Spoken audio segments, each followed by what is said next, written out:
On the last stream, I actually finished modeling the ornaments for the chest piece here, and I posed it on the character here, which leaves us to add the detailing, like the damaging for this piece of armor, and it would actually be complete. Um, there is a certain micro detail that I will probably not really try to get to in terms of detailing it in Zbrush because it's the kind of like detail that doesn't really have any like bump really, and I'm thinking of doing it in texturing later instead. I'm actually really considering having this character like textured in Painter and rendered as well. So we'll see where I go with that, but that's the plan, which means that I can leave some micro detailing to the texture phase instead of sculpting them.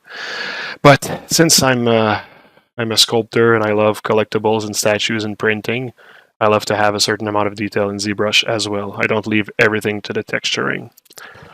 So that being said, I'll just jump into texturing the armor again.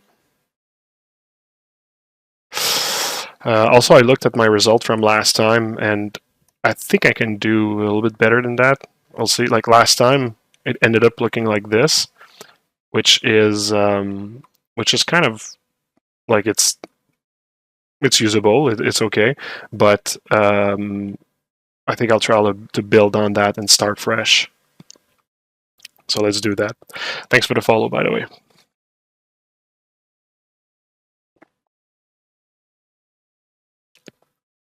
All right, let's do this. I have my references on my screen. Hey, oh, thank you. And yeah, remind me when we'll be. I'll probably take a break from working on that in the middle of the stream. Thanks for the follow, and just remind me to show you something. I got a little teaser to show. Hello, Bestoke.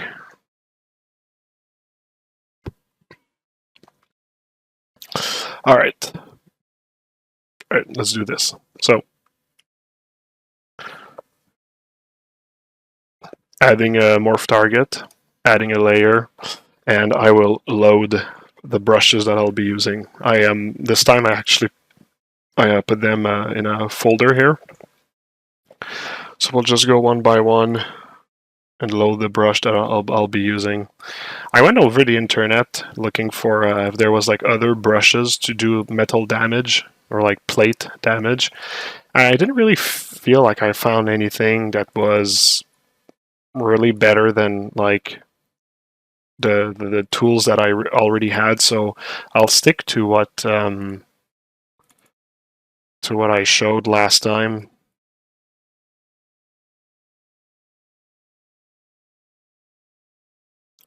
All right. So just to go over real quick the brushes that I'm going to be using. So let me just take this cylinder here. Okay. So like I mean amongst the standard brushes like a H polish to kind of like do a dents in the metal like this, or the orb crack to kind of like do like scratches and that sort of stuff. Like I'll be also using some more like automatic brushes like alphas, if you may. I just want to show you. So I got one that's pretty much just like grainy detail like this. Also, always using store morph target, so you can place like details, and then you can just go over and kind of like remove a little bit if there's like too much. See, like with morph target now, it just gives like a not such a like high frequency look to the amount of details. There's going to be metal bump. Metal bump is basically, oh yeah, I need to turn off surface when I do that. Metal bump is basically just like a dent in the middle like this, and like the other one, you can go over and Star Morph targeted back. Maybe I actually needed to keep surface on this one. Surface just adjusts like the mid value of this brush.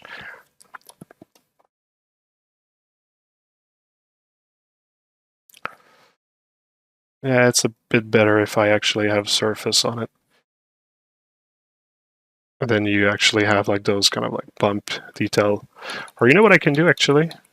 Since it bumps out of the shape a little bit, maybe I can simply use H-polish at this point. Maybe not with the square alpha. Yeah, you see that's actually, yeah, that's more like what I want. So you get rid of like the unnecessary detail and you get those like nice cool details here. So that's one of the brushes I'll be using. Metal Ding. Yeah, Metal Ding is it's kind of like just like an average like a hit of a hammer or something. Then you can H-polish it to just like remove a bit of the details.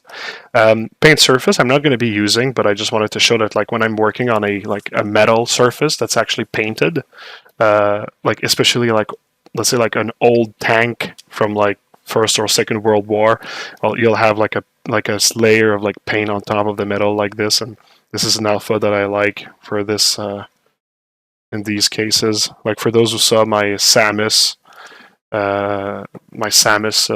character that I did, basically this is what I used for it. Let me just go on my ArtStation. Actually, you can access my ArtStation by going on the link at the bottom of the screen, going in Marco's link, and then you'll have ArtStation.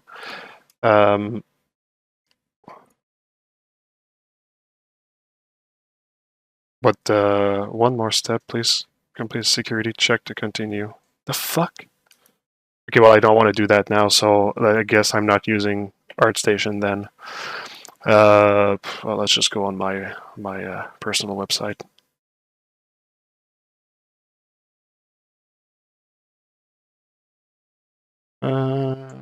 Lower, too low. So, like if you look at this character here, maybe I'll take one that is more full screen. Okay, so you can see that the way that I worked on the surface, since it's all like this kind of like old tank armor painted metal, well, it does have like this like surface detail and whatnot. So it's just a matter of like calibration as well. Yeah. This is rendered in Zbrush, by the way, just by using like passes, Zbrush passes, like render passes, basically. Anyways, little side track here. Rip is basically something that does that, or you can do it negative. It's kind of like it gives like an organic feel, but it can be used to do like edges of metal that's been like scrapped or whatever. So it's good as well. Scratch directional is well, those like scratches here in a directional pattern.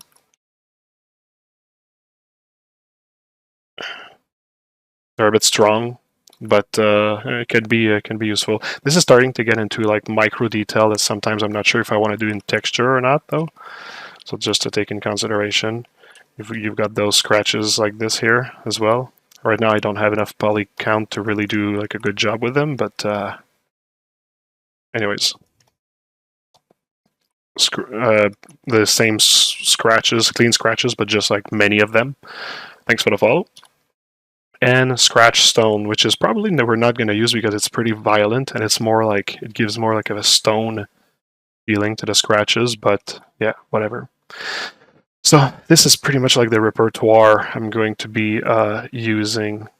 And for in terms of like reference, like I got mostly like stuff like this here, like old style armors, real armors, so little bumps, little scratches like this.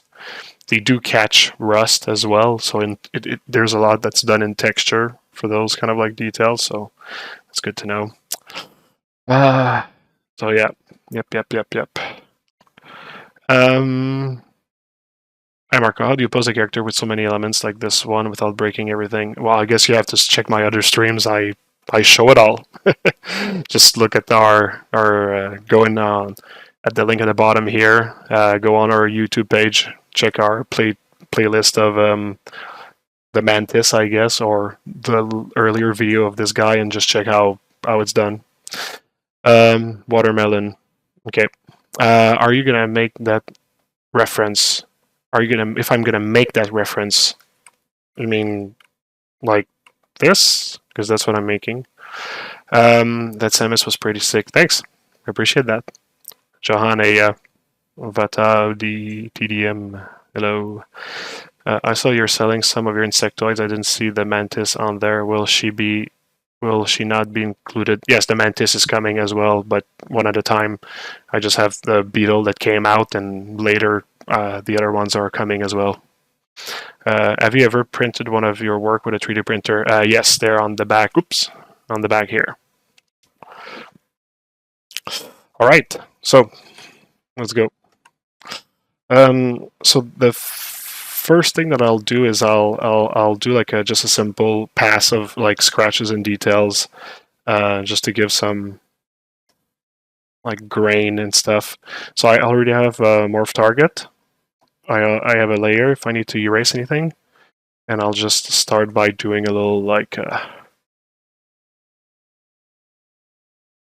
some micro scratches like this, and I'll go over with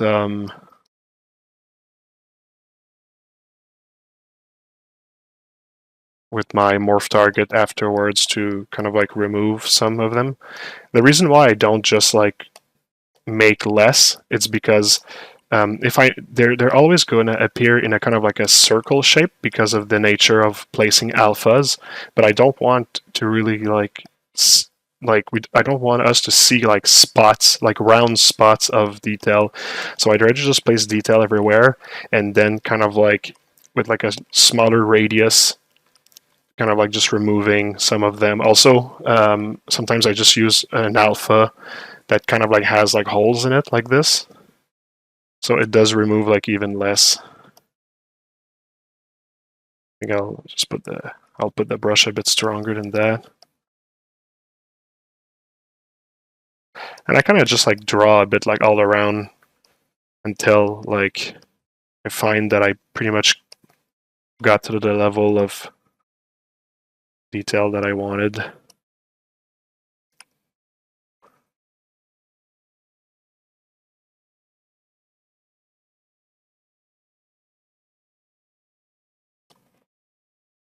And the back of the character is going to be pretty much hidden, so I pay even less attention to the back. I've been saying that since the beginning of that character, and it's not going to change.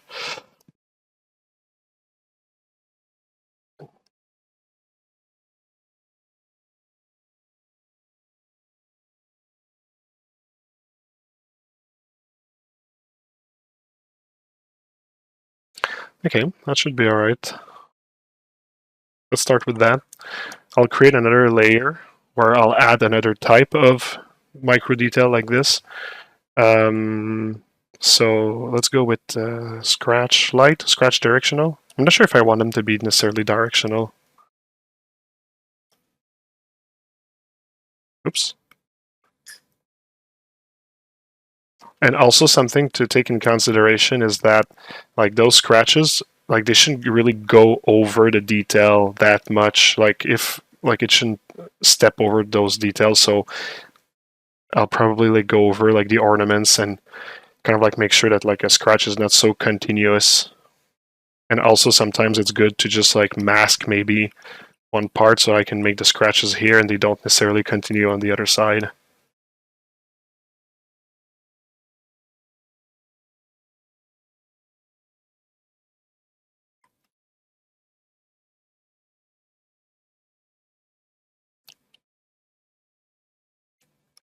Also, they're not really light, those scratches. They're supposed to be light, so I'm thinking that maybe I'll need to lower my my intensity.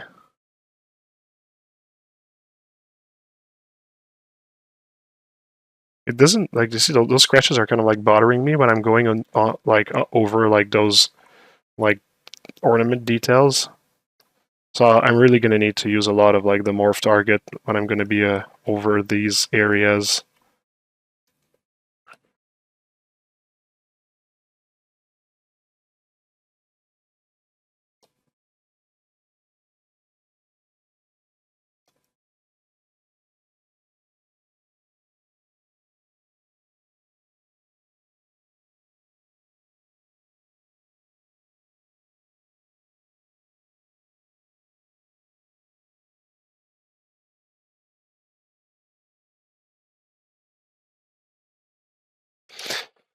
Let's get the morph target again. Just want to make sure.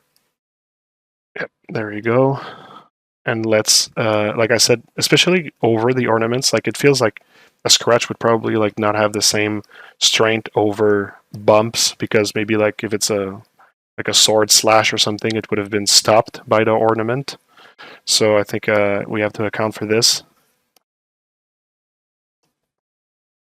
But you know, like the remnants of the scratch are still there, and they're, even if they're much more subtle than when I placed it at first,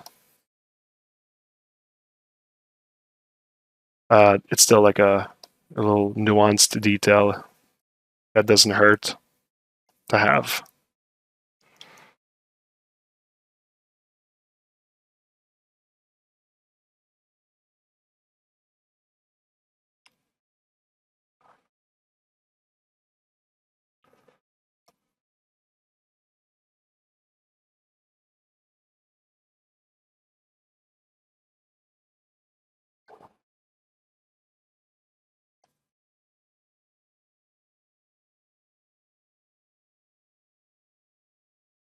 Also, once in a while, I like to remove the color and kind of like look at it with a pretty, like a very flashy color, just to really let the specular like show, like make those details pop out, in case that like the current material that I'm using or the color that I'm using is not, doesn't give me enough of a visibility. So you see that that layer is a good added layer of like small details. Now the question is, do I merge those two layers together? I think I can. I'll merge those two layers together. All right, new morph target, new layer of detail. Okay, so I got grainy things. I got the little scratches. Do I want to add something of the same kind of like small frequency? I guess. Yeah. Well, I mean, there's like an overall kind of like bumpiness that I could add, like a medium frequency bumpiness, but I don't want to affect the scratches under, so I'm going to remove them for the moment, and I'm going to add those like bumpiness myself. So they're like bumpiness. There's like three ways of adding them. There's, I showed you the this kind of like damage like this. This is something that can be cool.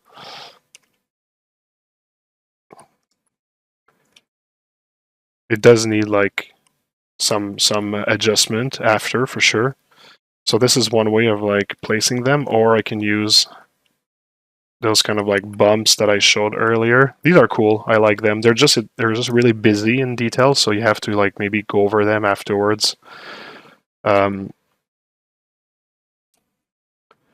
you see, if you like do it like really small, it is kind of like a nice little dink as well.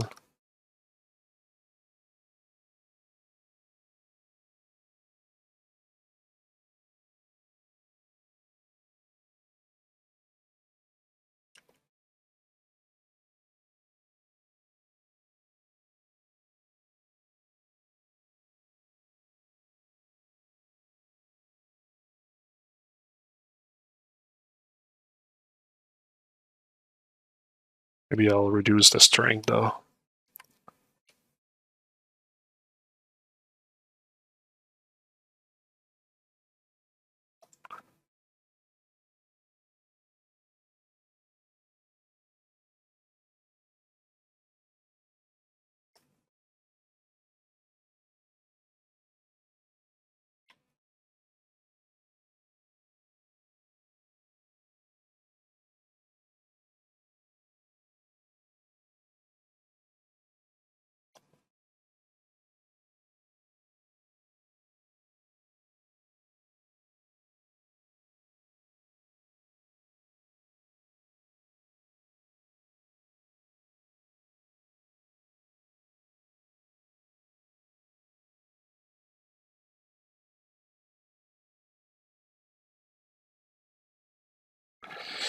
the morph target is going to be very important in this case because of the way that I'm kind of like a bit randomly placing those.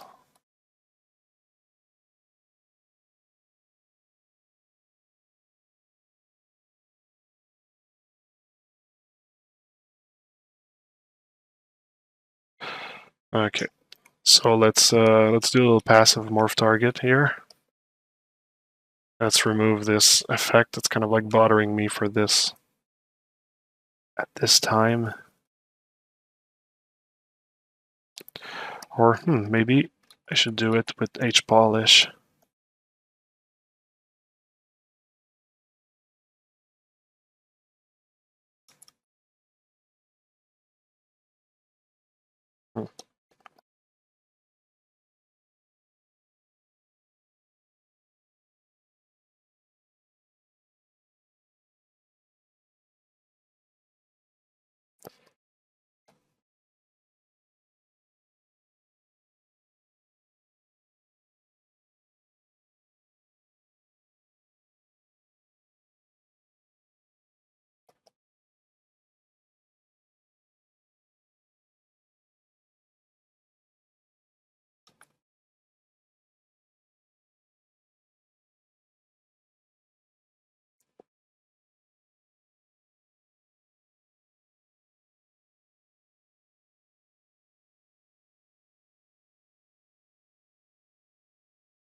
Alright, I think it's cool. So before and after. Yeah, just like add a little like all around damage. Now if I put the micro detail on top, that's what I get. And I mean it's kind of like already getting pretty decent at this point. I could go and like add I'll add some more like apparent detail as well at some point for sure. But in terms of like small frequency and medium frequency of details, that's not bad. Scratch tone, mini scratch. Okay, yeah. Okay, it's not. Let's try to add another type of damage, which is going to be more like the hammer hits, like things that like will really like crush the surface. Let's try just with the H poly brush. Let's see the questions as well. Awesome, thanks. We'll watch those. Your designs are so sick. One of my favorite artists for sure. Hey, thanks. I appreciate that. When is it better to choose painting a texture rather than sculpting it? Well, I mean, for me, it's more. I think it's like when it gets in micro details, I prefer to just like paint it than sculpt it. But yeah. I mean, sometimes in video games also you can actually get some pretty decent substance painter like smart materials, and they can do a lot of work, which is fine, right? But I really love the sculpting aspect of it, so I actually I tend to do it in ZBrush, especially if I want to print it afterwards. I like to have that geometry existent on the model. Bye viewers, follow. No, you can go fuck yourself. Hey Marco, how you doing, man? Watching the stream while sculpting for the contest. Super hyped for it. That's really nice. Awesome. I'm really happy to know that. That's cool. So okay, yeah. If people don't know, I'm hosting a contest on our Discord server, on the Chaos Mason Discord server. You can join the contest if you check any of my social medias. You'll see I've been announcing it on them. But if you want to know more about it, just go on the link at the bottom of the screen here and join our Discord, and you'll see there's a channel for the contest and everything with all the information. And the more the merrier. We have more than 100 participants right now in the contest, so it's pretty fun. Pretty fun to see. It's the first time we also try that, so I'm really excited.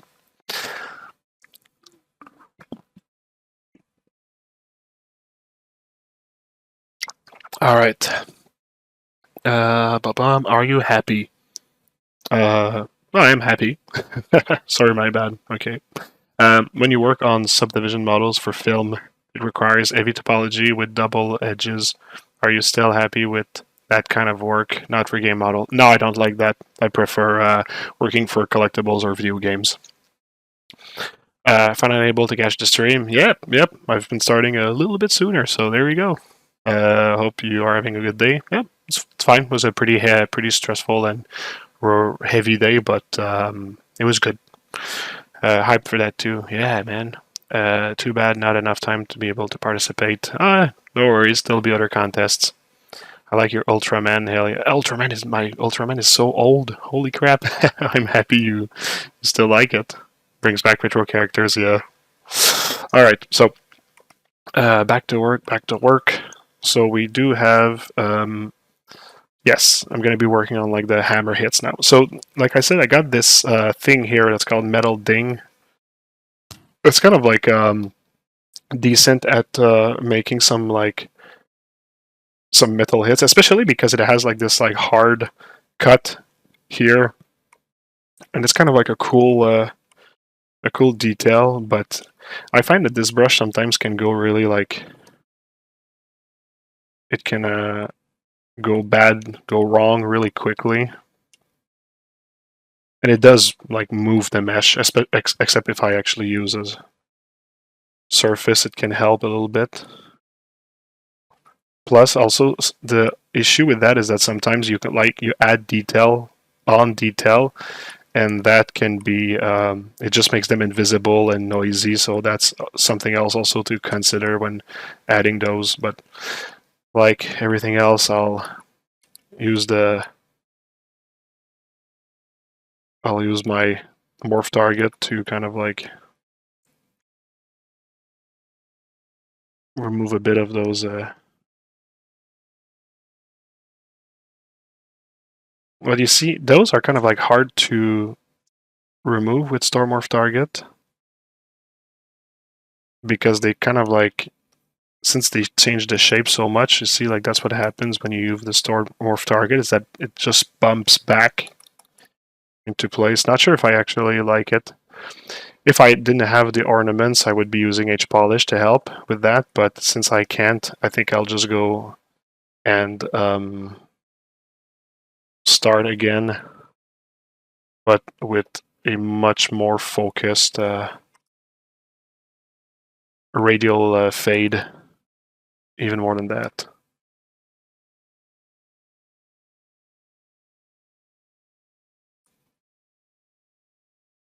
I'm not even sure if I actually like it, even with that. Let's try to actually do them with H-Polish with the square, like this.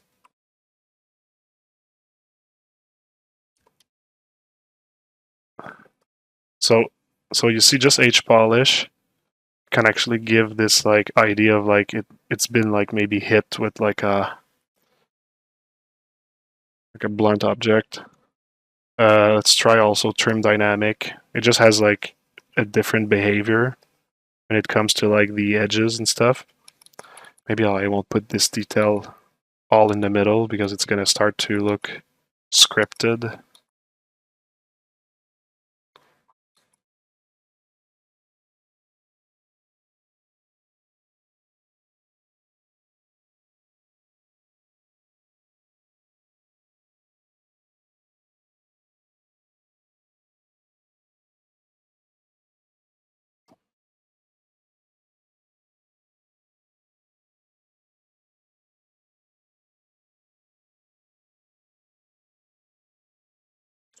You know what? Maybe I should actually make this my other layer of mid detail visible for this, because they're kind of like both on the same frequency of detail, and maybe I should actually make them all together at the same time.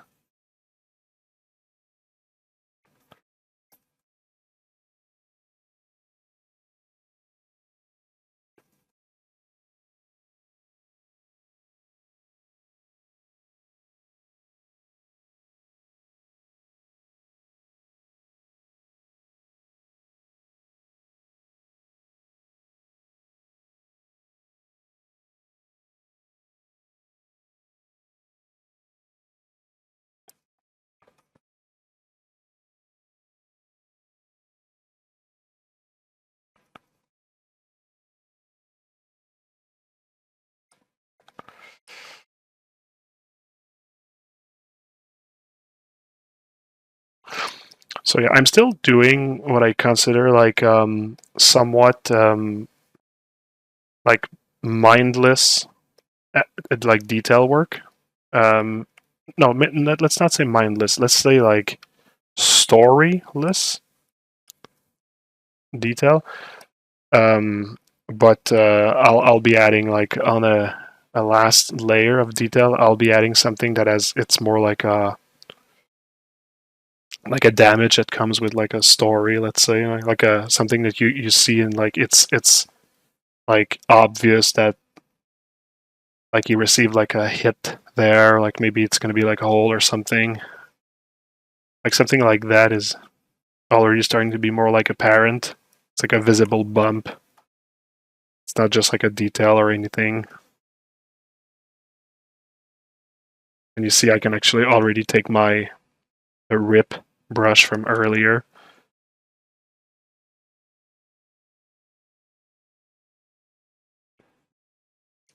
Oh wait, I didn't use it correctly.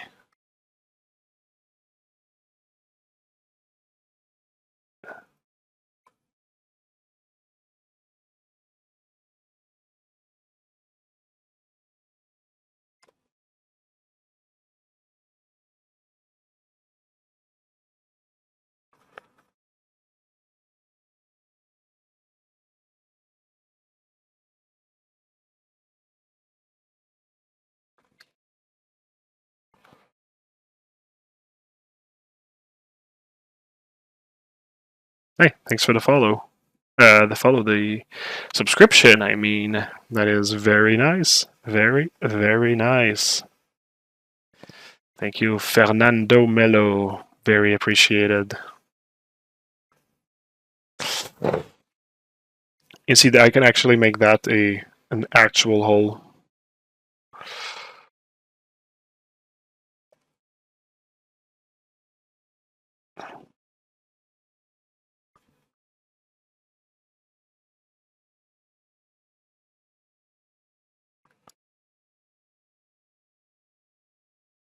It's kind of like too thick right now though, but yeah, let's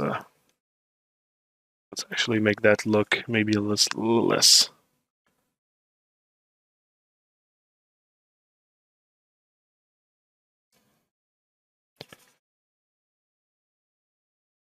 So we'll be able to see the material under. Right now it's like nothing really, but yeah. And maybe I'll push this entire mass inside like this a bit more. Yeah, like you see, that's what I meant by more of a like a storytelling detail. The same way that I did that on my last stream as well, but I can take like this thing, push it like inside like this.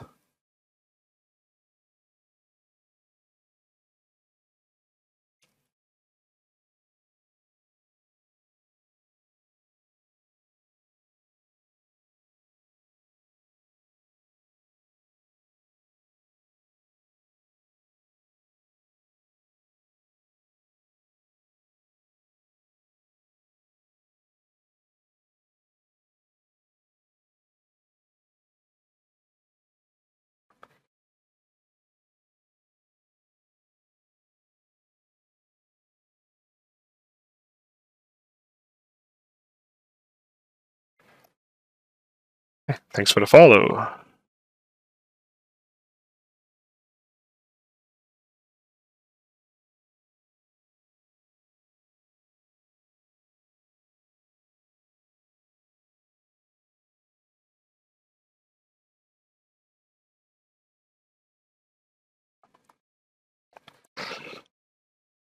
So that's another kind of like detail that I can actually do.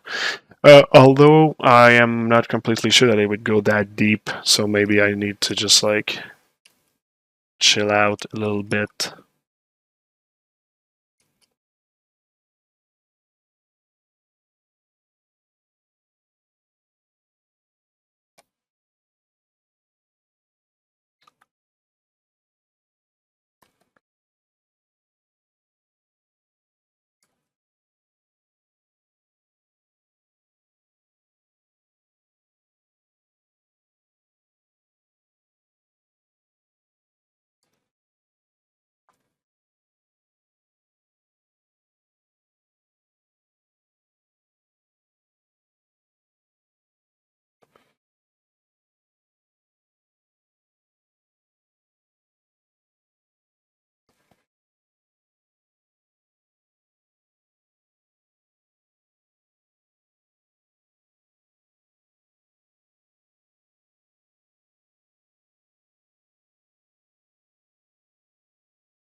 Yep.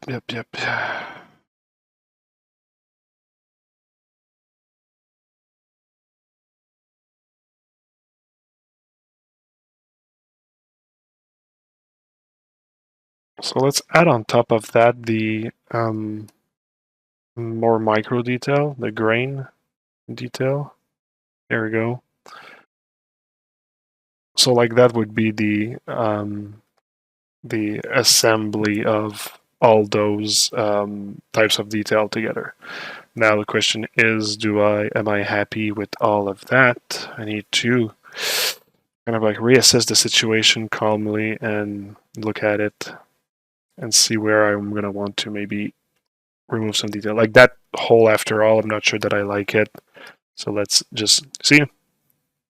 It's kind of like a cool puck like this just by using some morph target on it.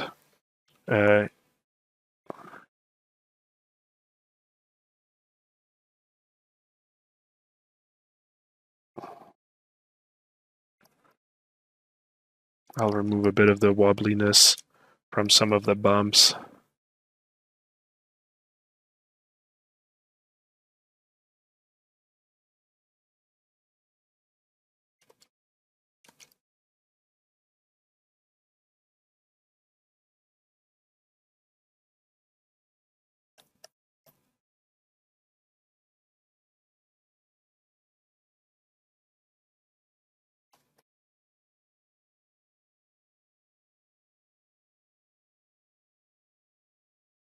It's kind of not bad, actually.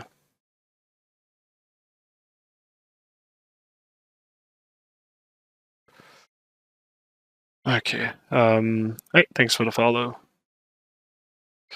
Let me save that.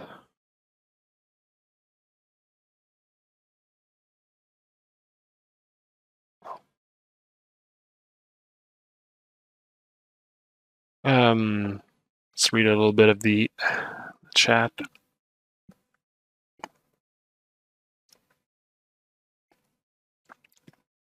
Even though Discord thinks my sculpt isn't appropriate. Damn Discord! Have you done any of the tutorials at Chaos Mason?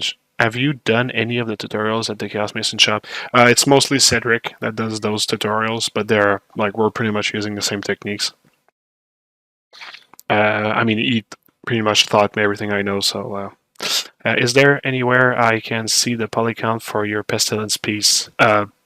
No, I don't really display it, and I don't really know it, to be honest. It's probably somewhere around, like, 150 million, 250 million, 200 million, maybe, I don't know.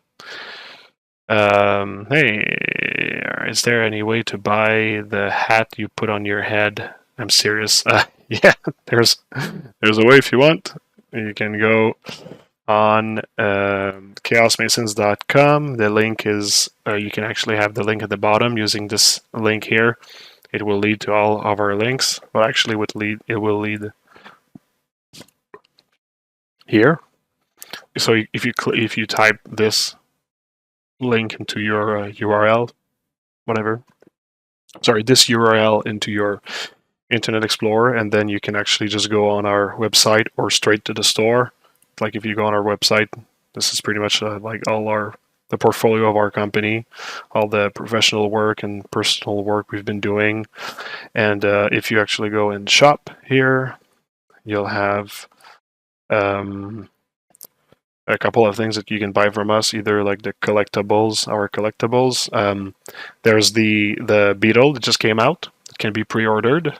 So that I'm super excited to actually finally have this available. Some of the upcoming projects that we have, some tutorials, STLs, and at the bottom here we have some merch as well. So for your question about the hat, well, there you go.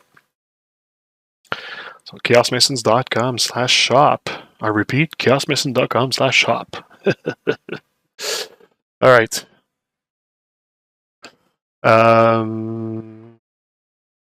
What material are you using? Are those custom made by you, or do you color top of the standard one? It's a mix of stuff I find on the internet, stuff I create myself. It's like I don't even remember where they all come from. Cool, awesome. We just sold a hat. All right. Oh yeah. Hey, by the way, that's kind of like maybe a good time to. Thanks for the follow. Maybe a good time to show you. So I'm kind of like working on a. Let me gather. Let me gather this. So I'm working on. Okay. So talking about stuff we sell. If you go check our new tutorials, actually I'll point exactly the one. Thanks for the follow again. So this one, the new one, the one called Mother, basically Cedric is showing like a portion of like design and sculpting, polishing in Zbrush, but then also he shows like a technique where we do like an automatic like mesh with UVs and texture in Painter and rendered in Arnold, and the results are pretty cool. And when he showed me that technique, I actually decided to redo the renders for my horseman. The reason is because I was never like super happy with the render of my horsemen. I mean, they're fine, but I re-rendered them, and I'll be reposting my horsemen in the near future, pretty much at the same time as we're going to reveal the collectible lineup for the horsemen. So I have been actually working on renders for those. Like new renders for the horsemen, which is like a much greater like quality of like atmospheric lighting and everything. It's like I really I love it. I love those new renders, and we have like a good couple of them. There's even like I added like detailing and everything. I'm pretty happy of the results. It does render like the skin better as well. Like I'm not going to say that like I'm a master at texturing and rendering, but this technique actually really does help to bring like a little bit more of like realism and that sort of stuff. So I'm really happy about that. And with that technique, I can also do turnaround videos. So that's pretty cool as well.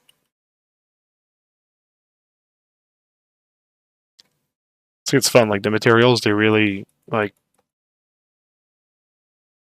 they work much better. Plus, I got the blurriness also, depth of field and everything. So I'm pretty happy about that. So that's Death. Of course, I did the same thing for War, for Famine. I'm doing Pestilence right now, and on top of that, I also have like like I said, turnarounds. I'll try to find one here. And I'm going to be rendering the Archangels with the same technique as well, so that's going to be cool. Give me a sec. Renders. No, new renders. Yes.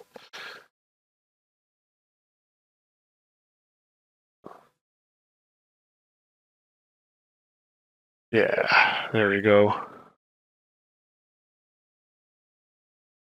So we finally have turnarounds for the horsemen. I mean, I had turnarounds in gray, but those with the textures and everything, they're much better. I find. I'm really happy about the presentation. So yeah, thanks, guys. That's cool. Yeah. So actually, you know what? I'm gonna add a little extra teaser. I just finished rendering the video for Pestilence.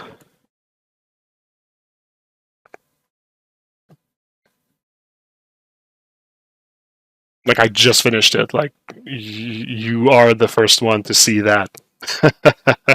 Like I looked at it. It finished like 30 minutes ago or something.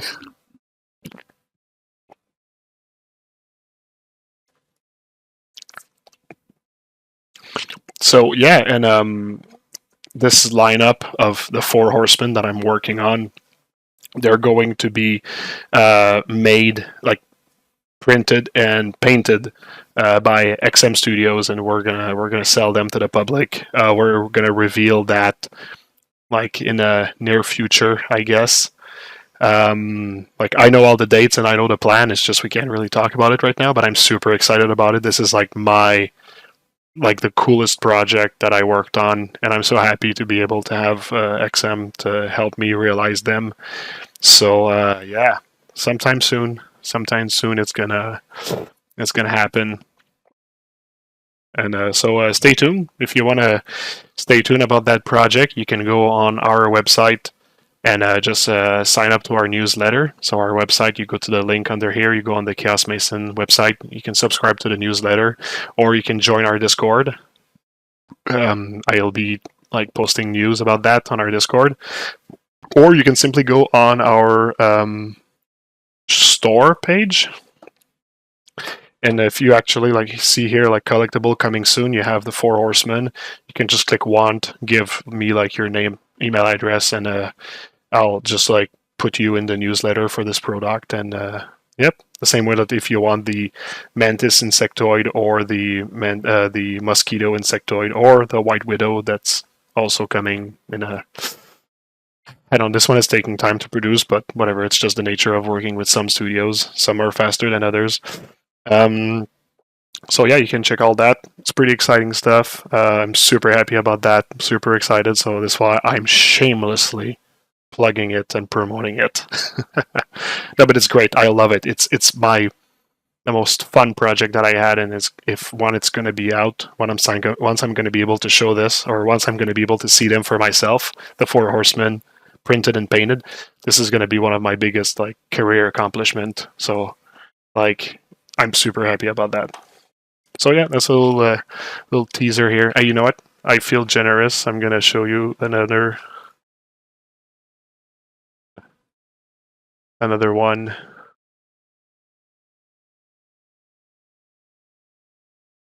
This is Famine.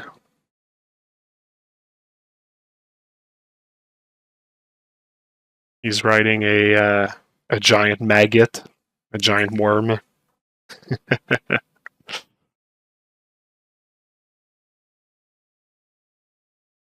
I really like this one as well. I really love the gesture of this one, the movement and everything. I'm really proud of it. And the last one, War, which actually is the first one, technically, according to the myth.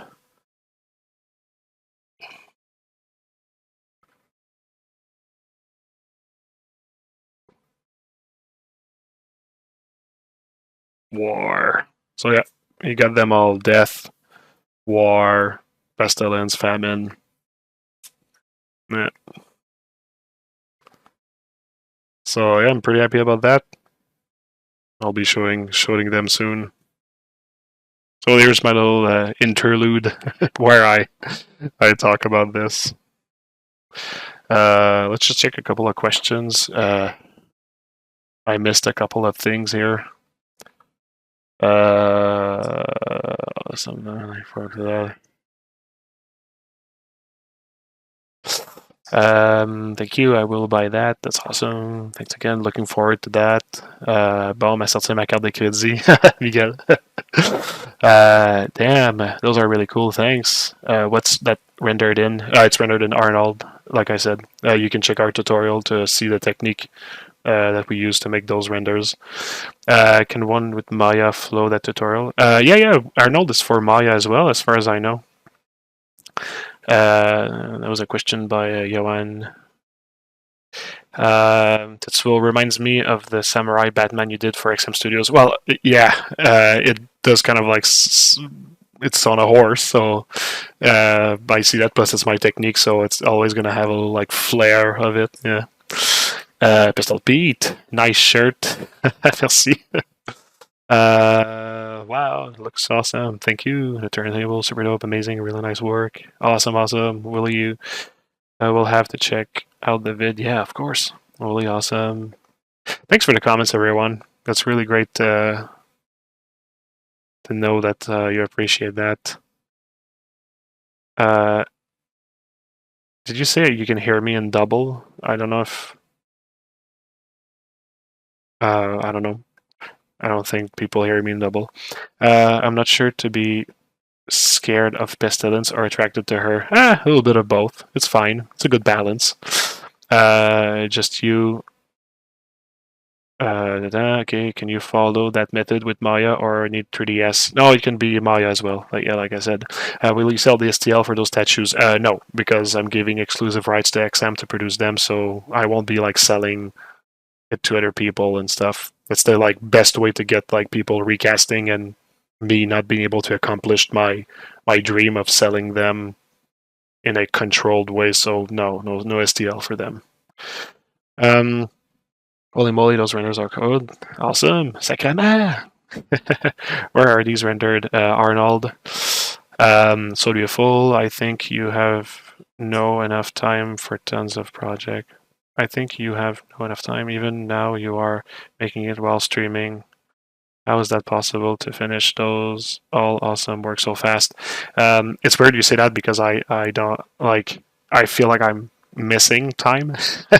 So I'm just working all the time basically that I can. I mean I have a family, I have other stuff that I need to do, but yeah.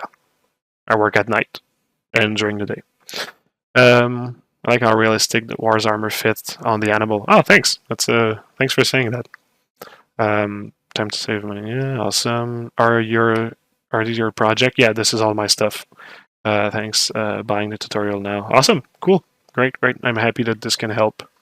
So, man, seeing how happy you are with this project is just super inspiring. Everything is just awesome. Really hoping this ship worldwide so I can get one in Brazil. Awesome. Yes, it's going to be worldwide as far as I know. I mean, of course, like shipping costs like a lot these days because of all the story of pandemic and whatever new economy or whatnot, right? But we will at least make it available. As far as I remember, the deal that I made with XM. I mean, we'll see, but I'm pretty sure it will. Marco's really inspiring. Pete. All right. So yeah, cool, awesome. So let's get back to this.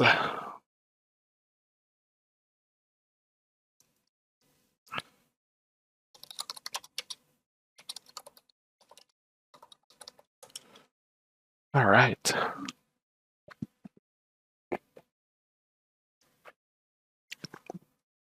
Long time no see, Mr. Frog. Yeah, of course. Okay.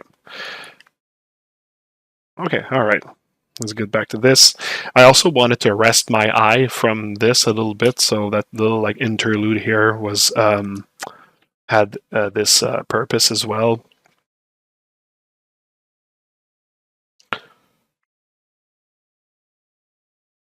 Yeah, that was some Marco flexing. All right. So, looking at my references, there's maybe a little bit of like more simpler like pucks missing, and maybe some like grainy detail here and there. I'm gonna try something. I might not keep it, but we'll see.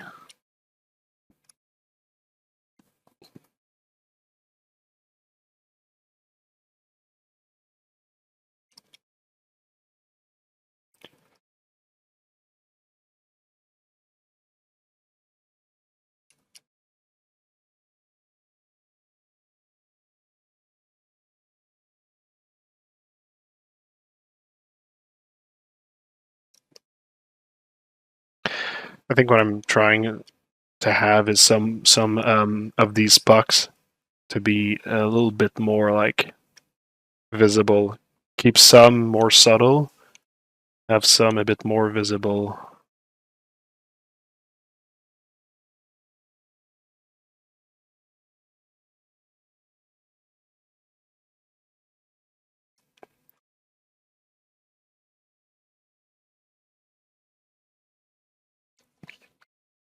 Sorry, I haven't seen a stream in month. Can I get a quick recap of the figures XM? If not, it's okay. A recap of the figures XM. I feel that that's what I just did. So can you just give me a bit more clarity into like what you want to know, and I will gladly talk about it.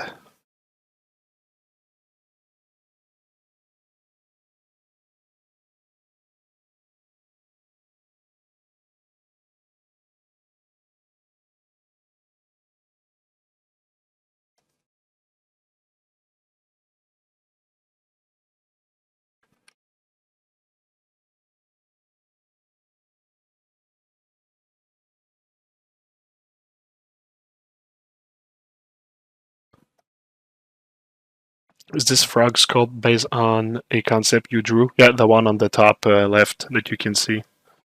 It's pretty small for sure, but this is like a little like drawing that I did just to make sure I know like where I'm going with this idea.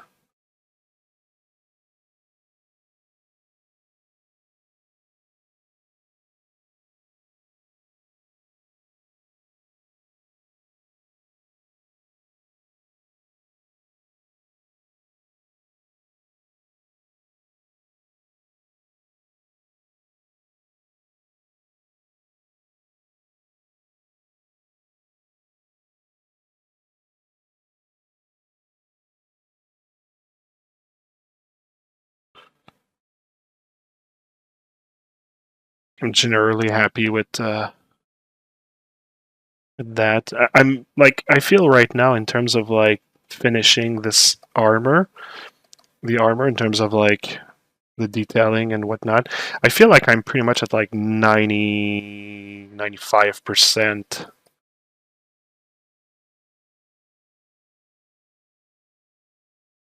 Also, it went much better than last time. Last time I actually was kind of like struggling to figure out what I wanted. So this stream was a little bit more straightforward. Say, when I get rid of a bit of the wobbliness that I added to the ornaments.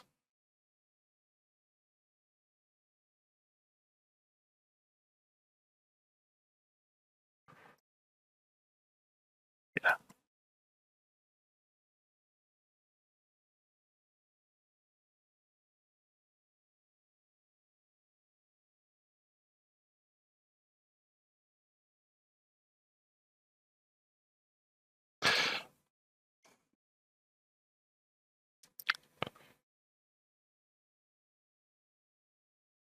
Okay, and I want to try to add a bit of those bumps again, but just like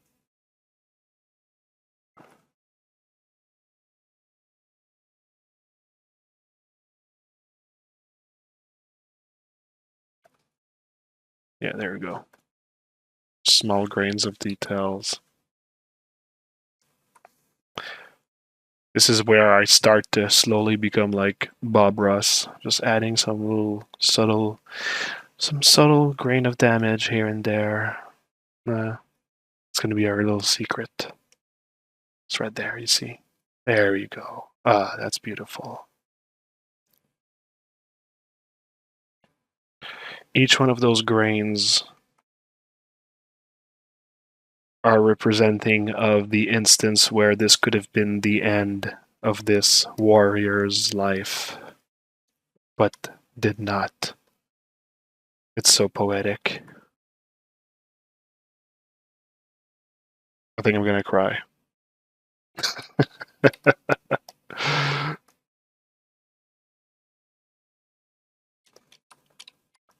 All right.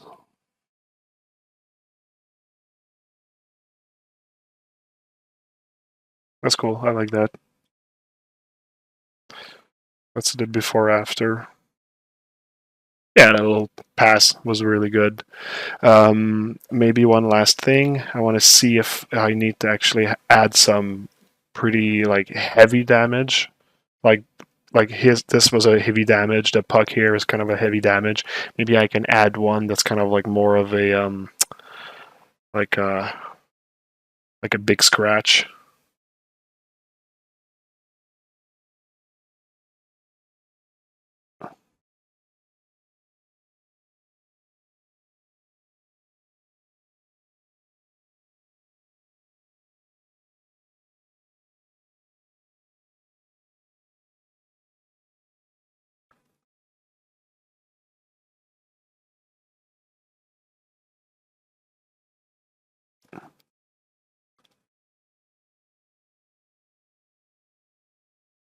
Yeah,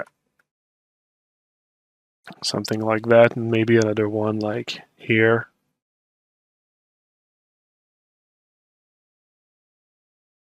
So you see, I don't really like the scratch. I put it on top of the ornaments, not really in the cavity, because probably the blade didn't strike at this area. And then here it probably did strike and go somewhat deep.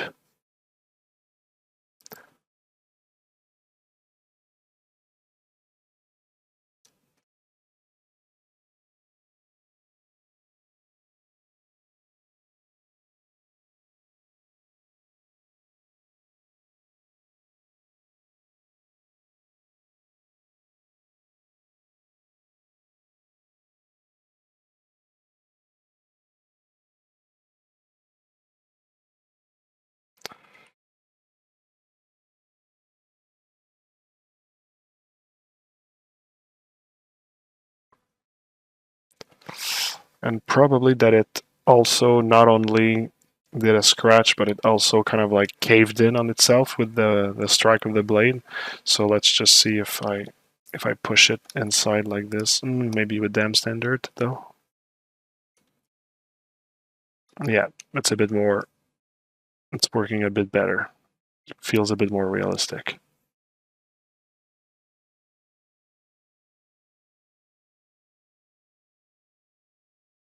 Not too much though. Mm, the the pinch of the dam standard, I'm not sure that it's helping. So let's just go back to Arb Crack instead to do this, kind of like caving in.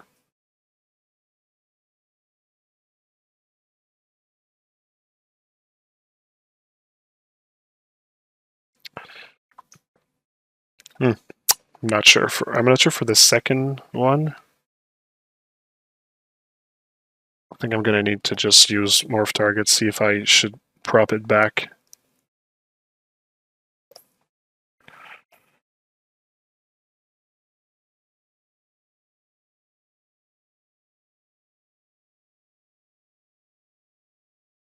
Yeah, I think I prefer it when it's a bit more subtle, for like the second scratch at least.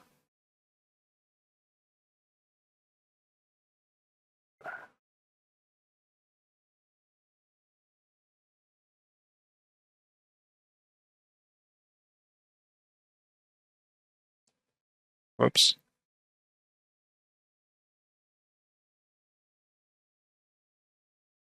Had a little brush bug.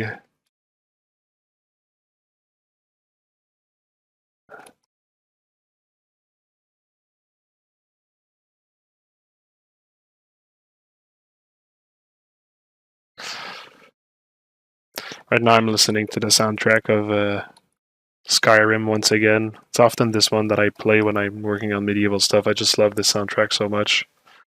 Also, by the way, something fun is like our Discord server is pretty new, but and we're always trying to add like some cool stuff in it. And recently we added a channel for music, and people are sharing the kind of stuff that they're listening to, and I absolutely love that. I love that people are sharing this, and I just feel like it's such a great addition. And we're really trying to build like a bit like of a community thing there, and I'm just really happy that it's actually happening, and it's really fun, really fun. So I'm lowering my subdivision levels because I don't want to remove the detail by using Morph Target. I just want to like kind of like get the shape back. So by hiding the detail, by lowering the subdivision level, I can actually kind of like, without losing the small detail, I can work on the medium details. Okay, that's good. Maybe another scratch, the bigger scratch right here. Let's use an empty space.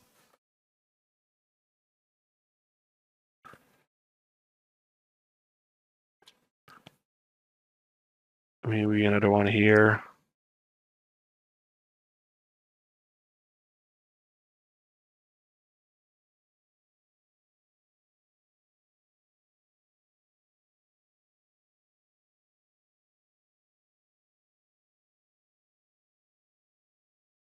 one around here.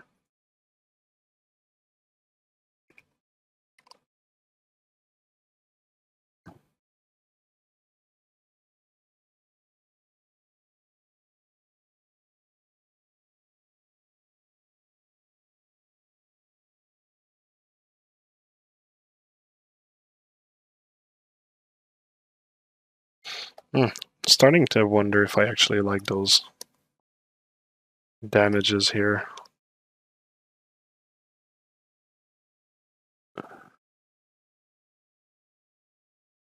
Oh, yeah, I don't know. I think after all, I kind of like prefer it without. Oh well.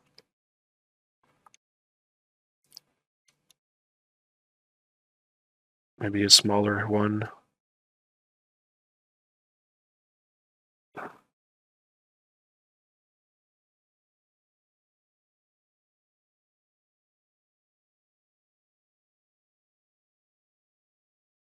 Yeah, but I think I prefer that.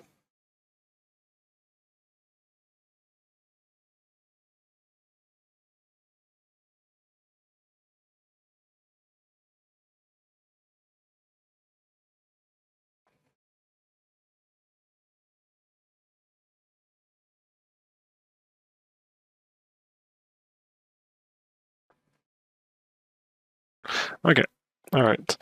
I guess that I'm going to call the armor finished. Yep, I guess I am.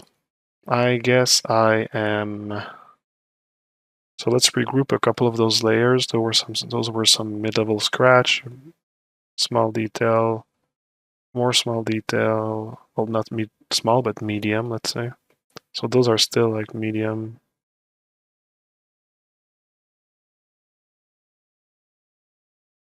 So I'll regroup them into two layers at the end.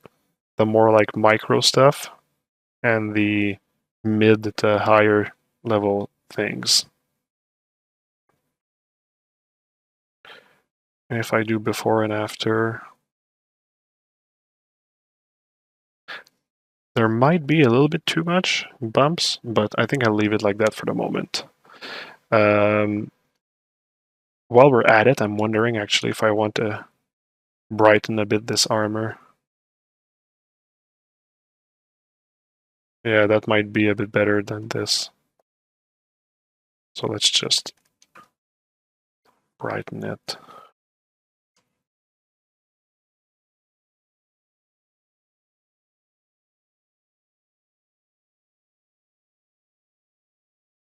Maybe a bit too saturated.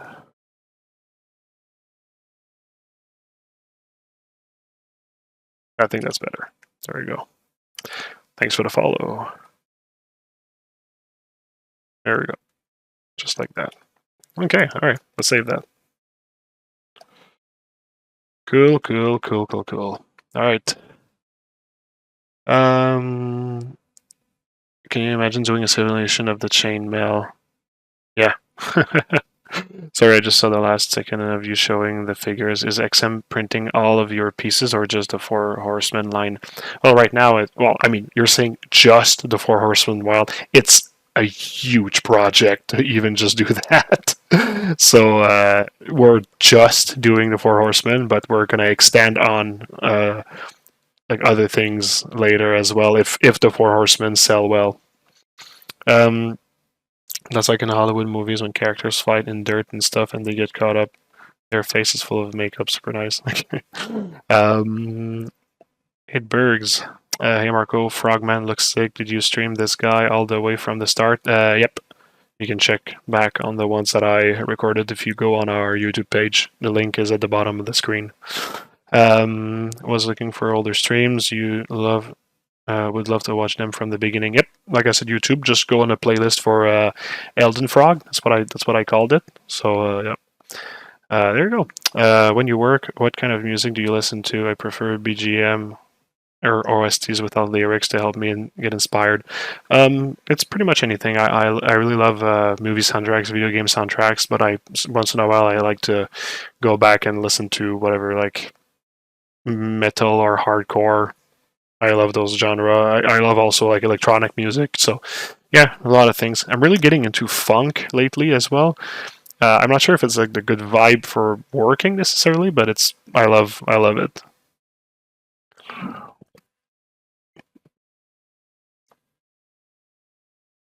All right. Well, now it bears the question: what next? If we're done with the armor, what is next? You know what? I kind of find like it's the armor's too saturated now. Oh boy. Yeah, there we go. I think that's gonna be the winner. All right. Let's see. All right. So I mean, next I could actually do the shoulder piece, maybe. The shoulder piece is like an extremely damaged armor, or and it's one without ornaments. Whereas like if I do like the plate here, or like this like other gray plate, they will come with like this kind of like ornament as well. So yeah, maybe I could actually just work on the shoulder piece here.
Okay.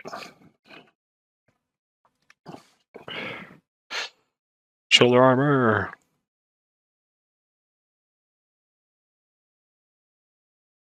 So, when you're looking to hire someone for your company, is there anything specific you look for, like extensive knowledge of hard surface? No, no, but I find it like something that is recurrent into what's needed to work in the industry is clothing, understanding clothing anatomy and that sort of stuff, like the anatomy of clothing. So that I find it is something that is often lacking in people's portfolio, is a good understanding of that. And it's not that it's the most important or beautiful thing or most fun thing, but it is one that is seen like in pretty much every aspect of character art in the industry. So it's important to actually have a good grasp of like that. Of course, it's important to know anatomy just has a base level, and also some art surface is also very important for doing at least minimal piece of armors and stuff. So yep. All right, so let's go with that. This piece was actually is kind of like symmetrical, so I'll do like the chest armor, and I'll bring it back into like um, a symmetrical um,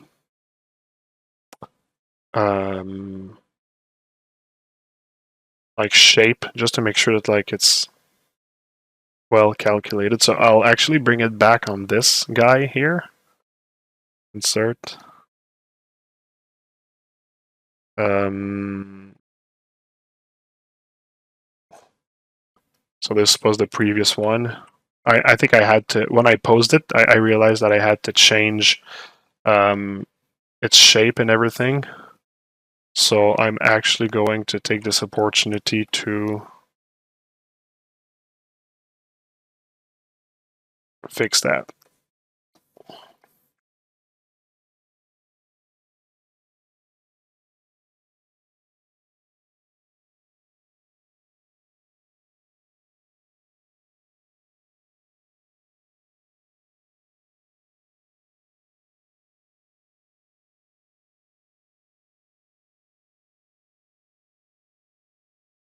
Also, some of those plates are just like moved inside. They're a bit wobbly. So it's not a question of really making them symmetrical again, but yeah.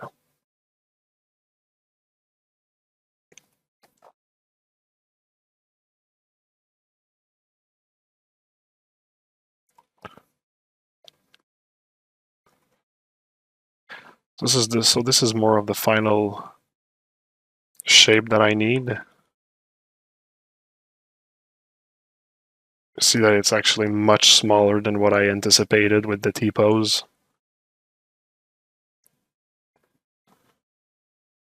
So now I know that this piece is symmetrical. So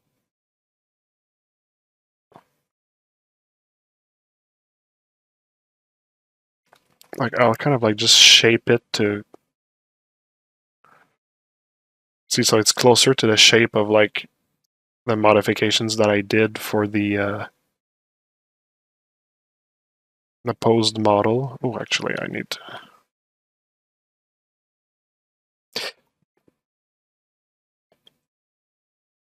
Ooh, in my playlist, my music playlist that's playing right now, it's the main theme of Elden Ring that just started. It knows I'm working on an Elden Ring inspired model. Elden Ring is spying on us. It's telling us to come back and play. But I shan't. I need to do treaty. There's no time for more Elden Ring.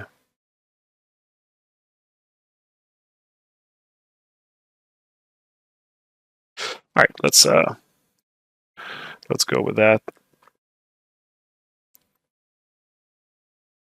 So let's keep this model. Also, I know that I don't need the bottom plate, so let's remove it. And let's work on this and symmetry like this.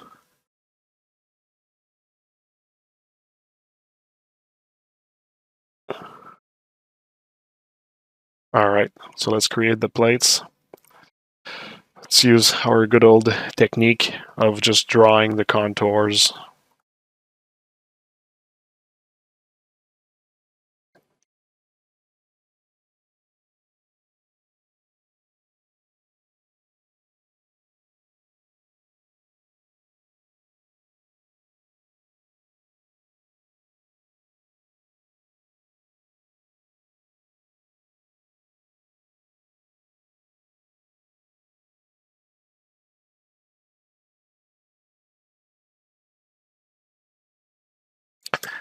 Boom. Boom. Boom. Zing.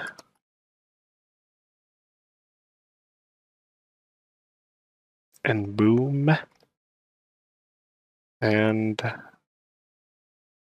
boom again. There you go.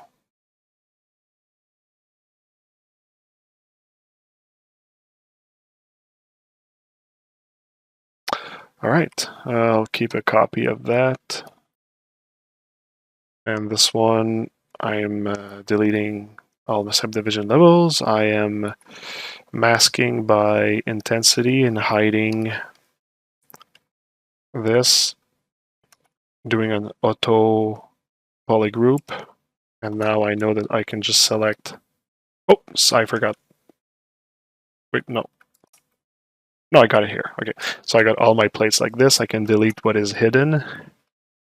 I can do a little group loop to kind of like smooth those edges. And then, ooh, this one is a bit curved here. It's going to kind of like cause me some issues. Let's get rid of that. I'm just going to take like my planar brush and just kind of like flatten these parts that are kind of like flaring back up. And the rest is pretty flat, so it should be all right. Let's smooth out what I just did here a little bit. And let's Z remesh this. Let's try 2000. I'm in symmetry on the z-axis, so it should give me a symmetrical topology. It does. The topology is a bit heavy, but usable. It's fine. So that should be good. All right. So auto group again.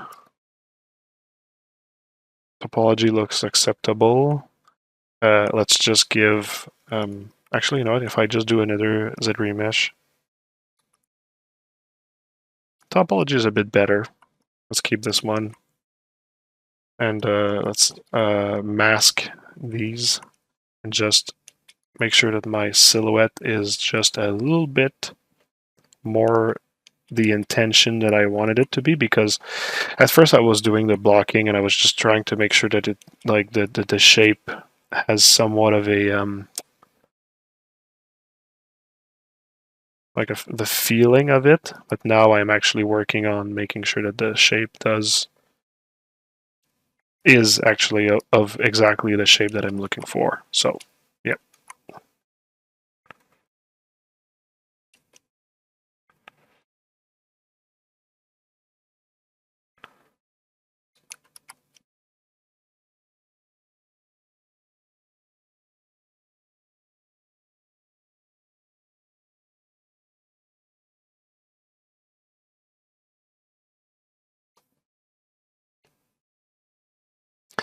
And the small bumpiness in the silhouette, that I know it can be fixed with just the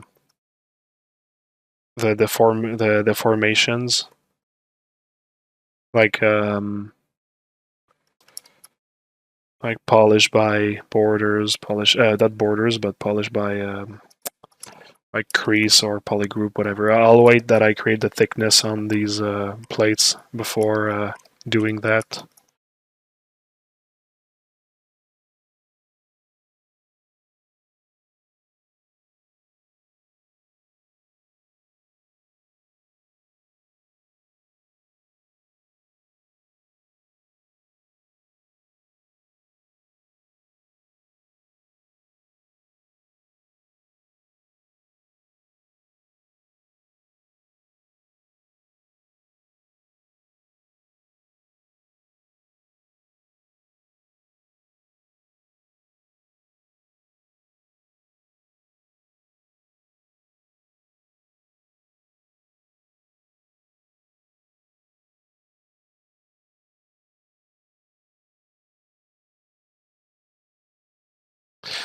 Right.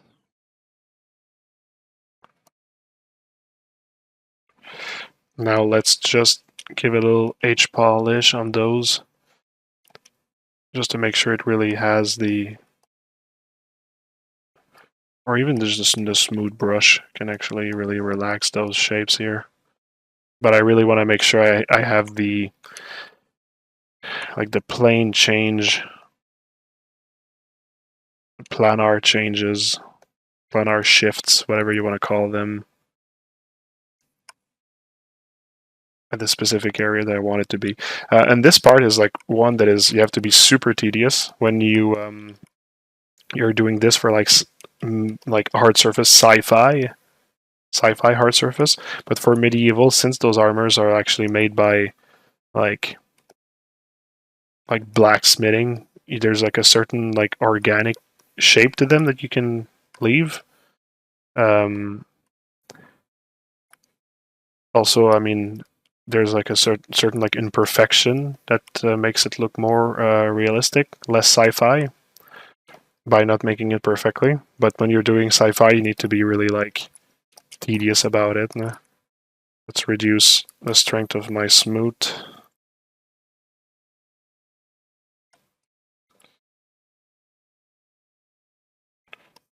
There's still like something here that doesn't flow correctly.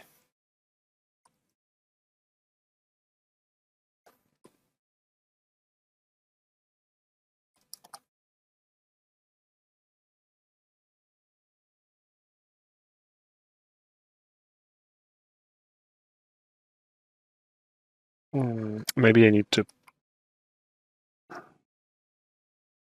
push it down a bit like this.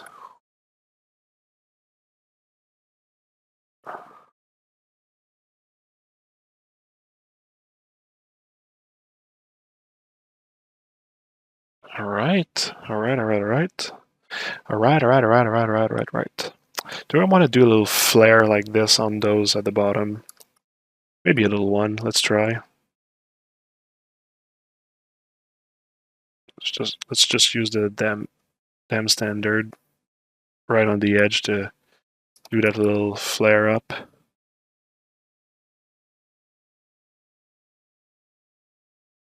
There we go. It's just a little one, a little shy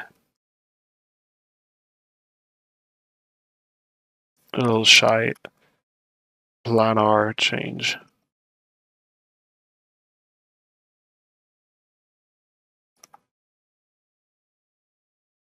There we go. I'll relax it around here. Okay, I think that's good. There's a bit of a bump right here. I know it's gonna bug me, so let's get rid of it.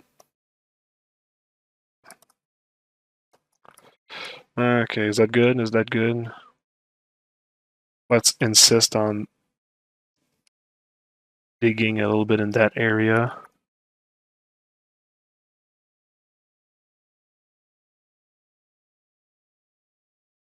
This will also help with the flow of things.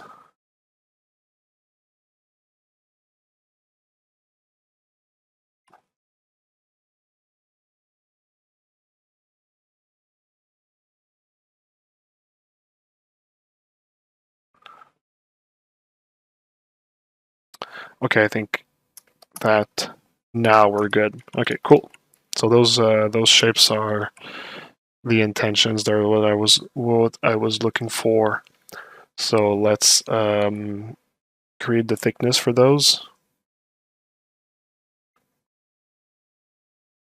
Plates are pretty thin, so let's make that not too thick. Let's go with this here. And let's apply dynamic subdivision just to see how it will smooth. And we'll see that it's smooth like too roundly. So, oh, Julio, thanks for the subscription. 5 months. That is a long time. A lot can happen in 5 months. I will use the subscription wisely.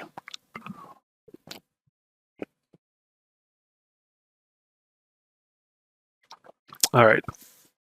So, I'm gonna use group by poly crease by poly group to make like things more hard edge, and I'm going to create more poly groups with like simple like group by normal to let him like detect where there are planar changes. And you see, pretty much it got every corner and it made it sharper. But I will also play with the crease level to get some smoothing. So how sharp do I want this armor to be? That's probably the sharpness that I need, so yeah. And you see like the contour is still like very bumpy. So to make that like cleaner, like this line here, I'll hide everything but the edge, mask it, reappear, invert mask, and a group by crisp edge. So you see, in one shot, it just made everything cleaner. Boom. As simple as that. Now, a little tune up of the shapes. Again.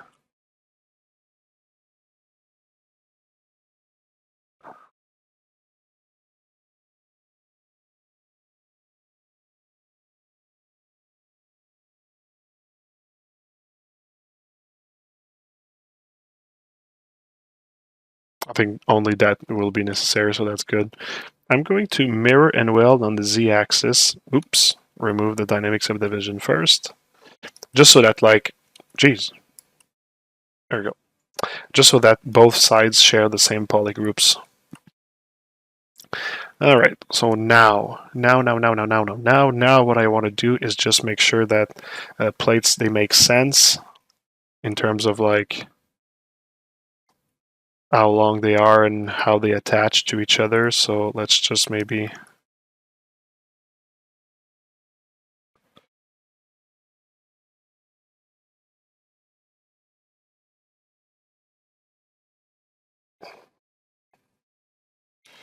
I'm not going to actually insist on making it completely realistic and possible, because I want to be able to move those plates and, like in my concept, create some like negative space. So as long as they're kind of like somewhat close to each other, I'm going to be happy. Same thing for the top here.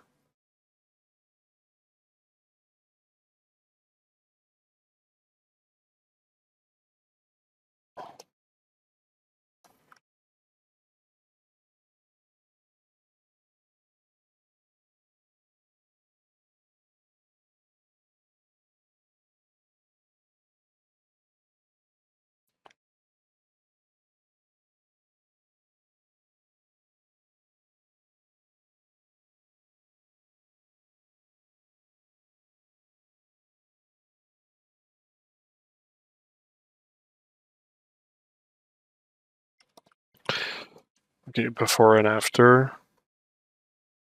It's still good, and the shapes are still fine.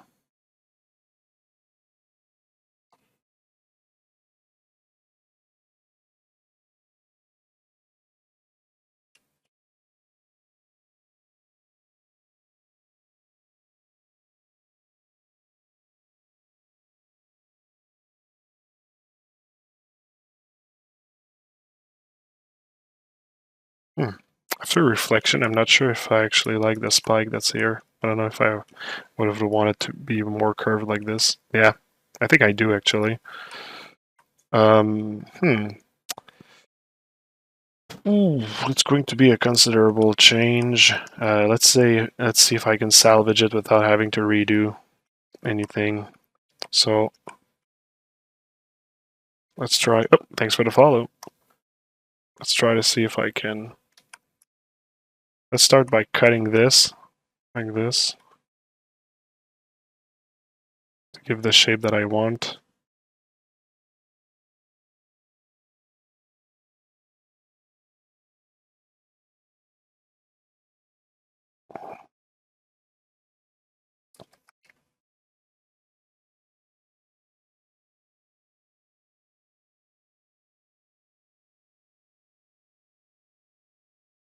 Yeah, that's kind of like the shape that I want, but I think maybe I should just be using the move brush.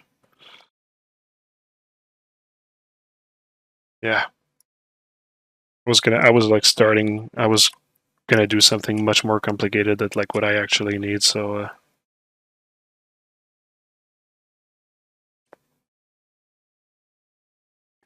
this is gonna be better. I want less of a spike though, so I still need to push to give the effect that I want, but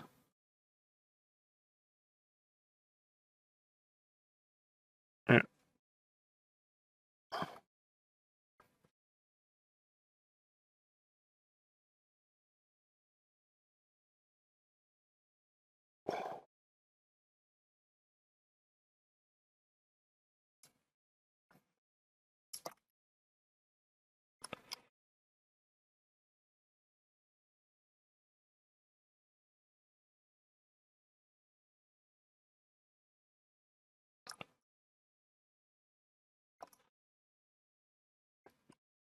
There we go.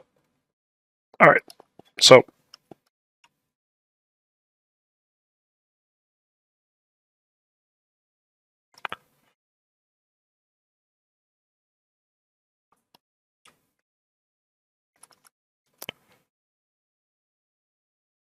this is cleaner. We have our plates. That's good. So now let's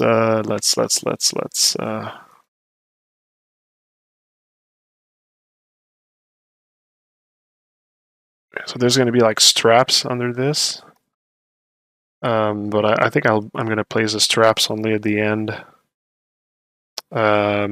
Maybe I think I just need to add maybe like the bolts, and because there's no ornaments on this piece. Thanks for the follow, by the way. There's no ornaments on this piece. It's just like the bolts and then the damage, and I think that I can all do that during the posing. So yeah, and plus there's like the straps and everything.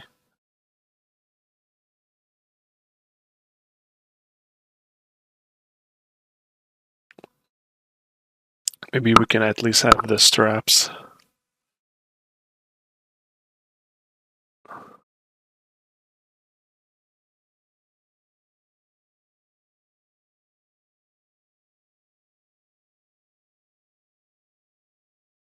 Okay.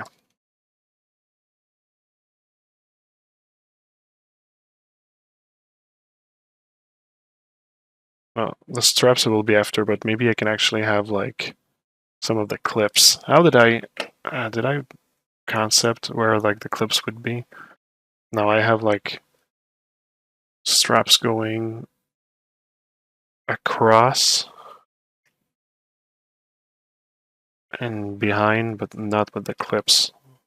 So maybe I can actually add just like a clip like here, and then the other one would come across. Okay, all right, so let's do that. Now for the clips, is there something in the library of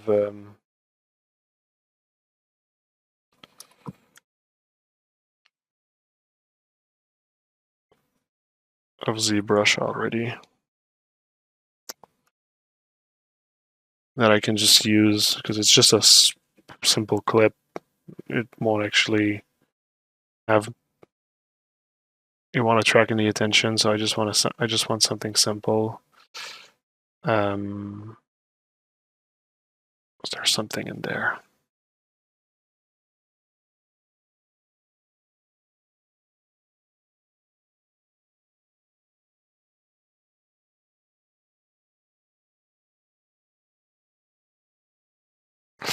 Yeah, those are a little bit mechanical.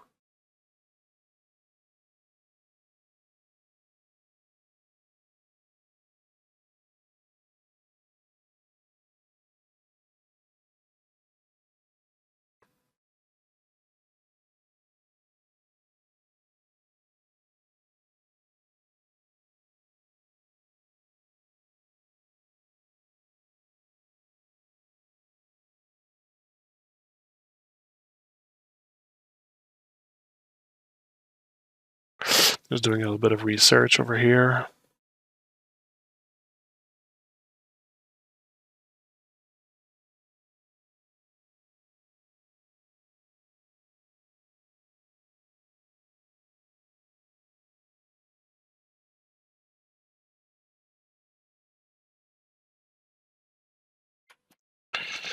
Okay, let's do something like that. So I'll need, okay. Let's take something like this.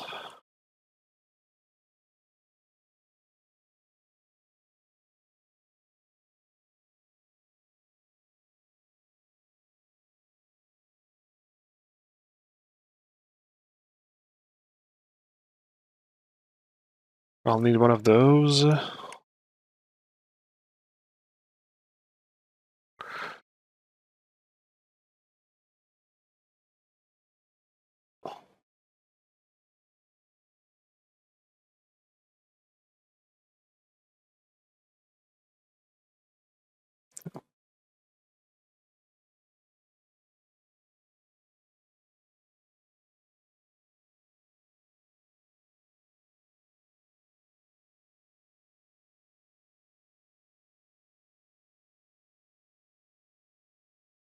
Actually, no, not something exactly like this, but let me just take that.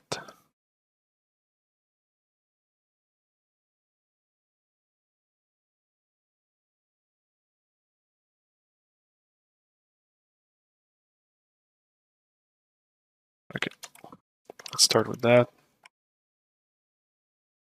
Let's remove that thing here.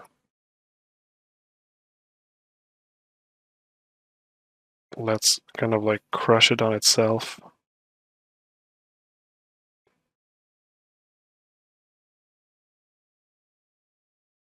Oops. I want to keep the one on the other side.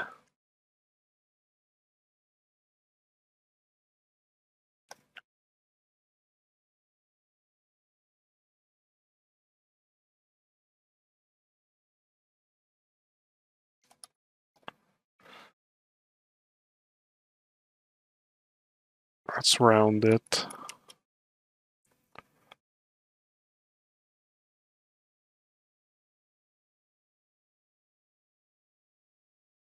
Make it a little bit more bulky.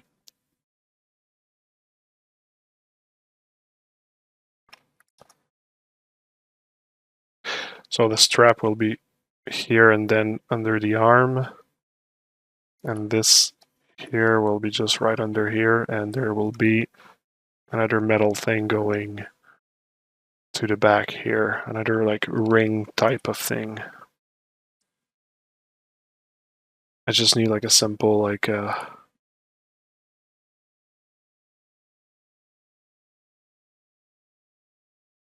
see if I can just do it with this.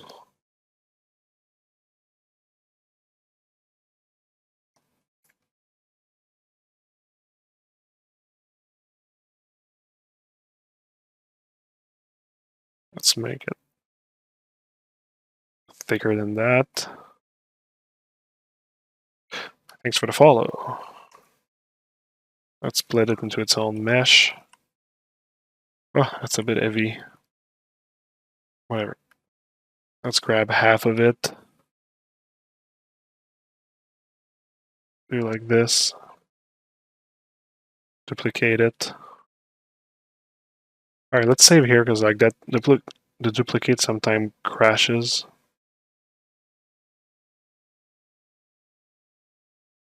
So let's just save that first, just in case. It did not crash. Happy days.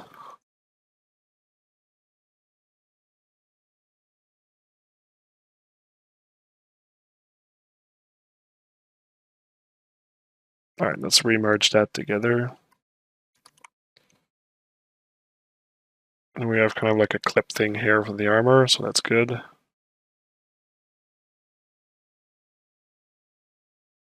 And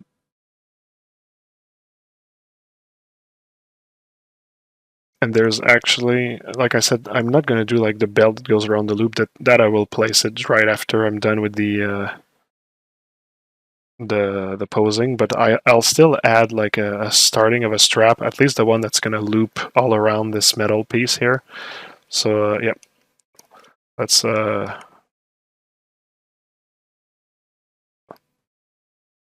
yeah, that's going to be enough to work with. Let's split that into its own mesh.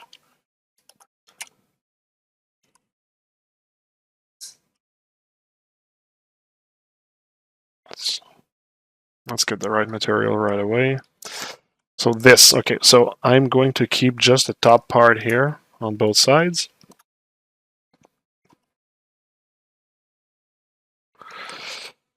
And I'm already going to, wait, I'm going to add a edge in the center, make that as thick as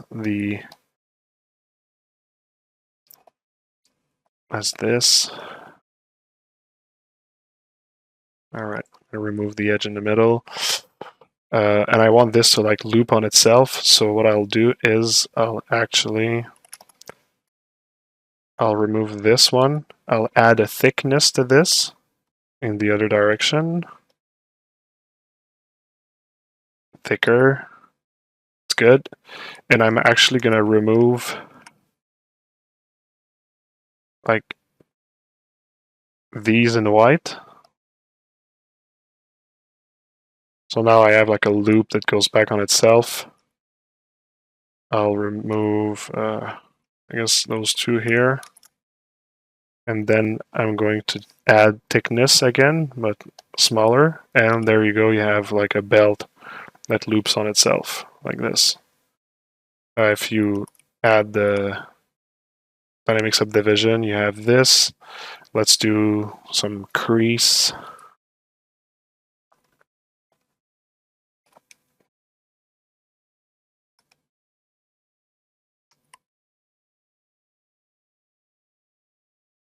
Add some loops.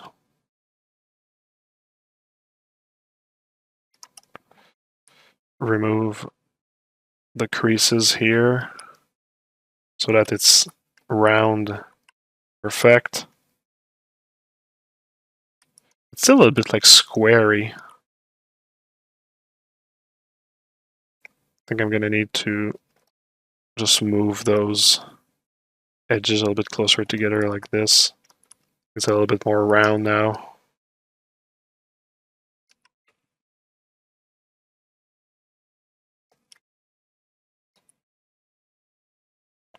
Now I can place it maybe more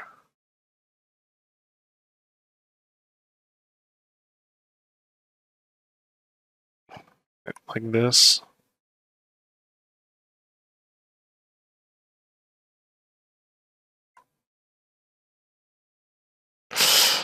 Yep. And what I can do is I can add like a metal thing here. So I'm just gonna need to put like the strap in there, and it's gonna look okay. Now I'll finalize this like strap detail as well, but I'll actually work on the belt that goes like under in that direction first. So let's take the strap again. Let's put a strap here like this.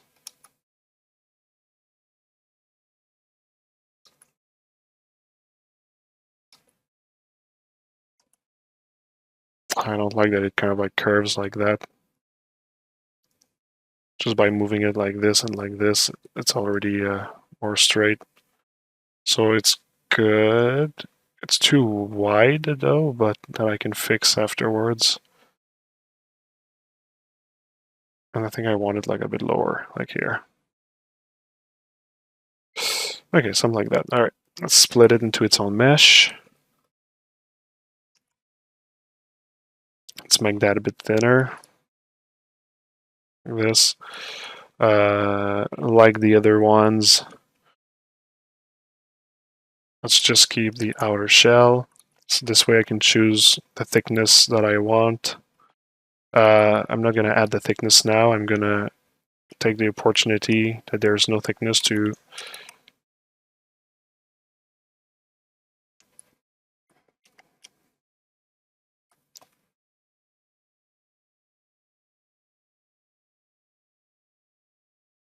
so those are going to be a bit like flyaway belts, just for details mostly.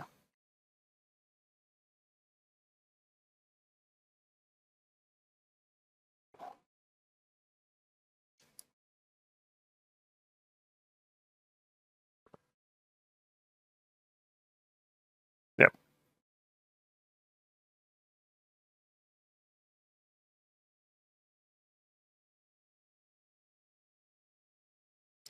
Now let's add the thickness.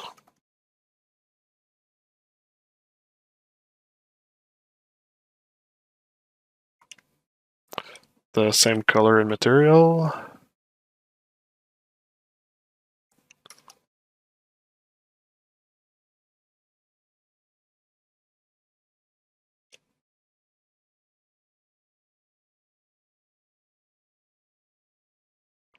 Okay, and let's merge it into the same. I don't feel like I'm going to need that anymore. Let's just delete it.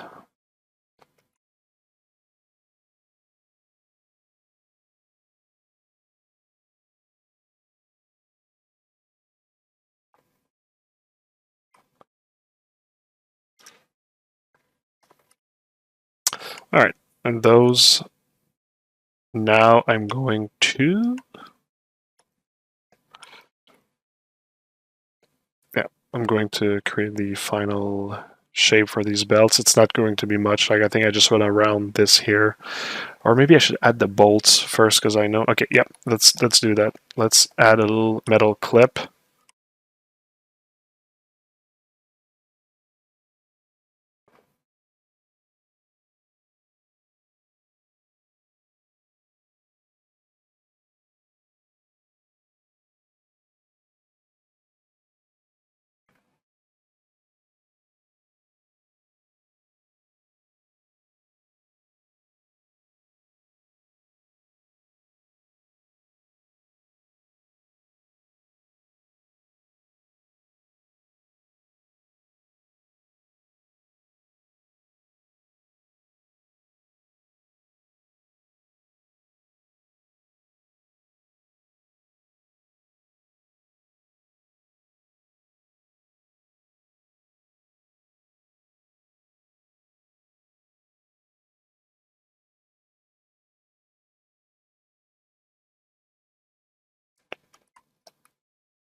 There we go.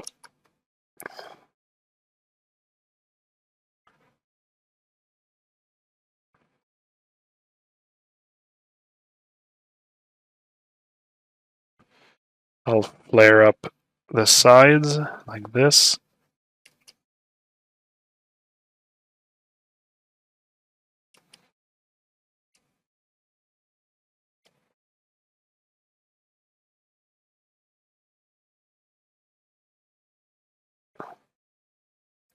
Gives it a little bit more realism.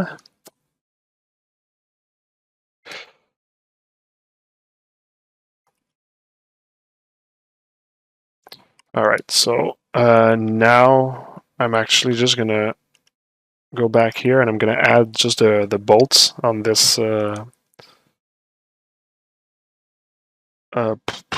do I take? I never remember where I grabbed those IMMs.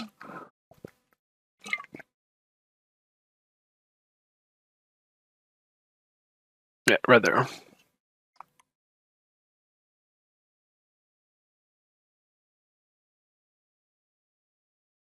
Bit too big.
Alright, that should be good.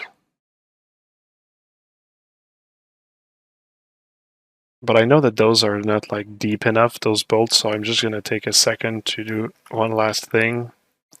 Take my move brush with some backface and give them some like some depth.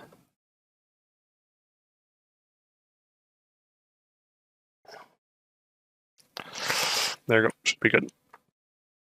I haven't checked the chat for a while, eh? If you work with Marvelous Designer for clothing, is that acceptable? Absolutely, it's great. But you need to actually know how to make the clothing look good as well. So there's gonna be a certain like level of like knowing how to do it by hand that you need to actually learn as well. I'm just interested in Krafton Korea Game Company. What do you think about the company? I don't talk about my clients live, so I'll just say we've been with them for a long time, so it kind of like speaks for itself, I guess. It's just student learning, yeah. You have to. Every teams are different. Like it's not a company that really makes if like the work is fun or not. It's really the team that you're working with. I'd say so. Yeah, that's maybe the most important thing I have to say. Hi Marco, can you advise anything about preparing a 3D model for printing? I got a video on that, so just check on our YouTube page. Go on the link at the bottom of the screen, YouTube page, and you'll see one of the videos is actually like prepping for printing. Just a be careful because I'm not like a super expert at that. I'm just sharing my knowledge, but I don't pretend that I am actually like super good at that. Like I said, I'm using like more professional manufacturers to help me when I do stuff like professionally. I just print for the fun of it for myself. I'm not like an expert, like I said, necessarily. Anyways, so we got this here. We got all the pieces in place, so we can now bring that in the posed model and make it look as cool as we need it to look cool. Now question though is, can I just merge all of them together? Yeah, they're all sharing the same crease level and whatnot, so I can basically just do like a merge down like this.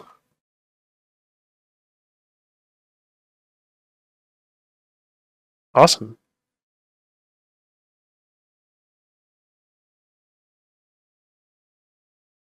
Save that first.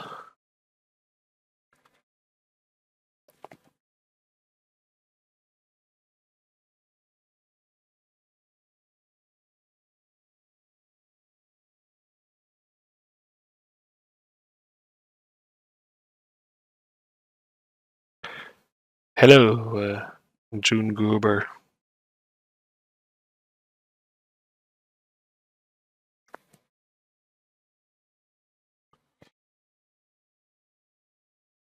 All right, good.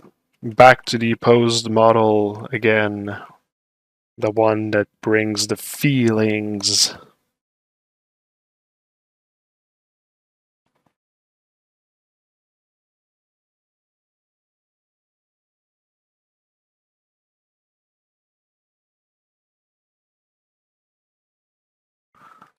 Actually, you know what? I can probably use my gizmo for that. Ah, the gizmo's not in the center.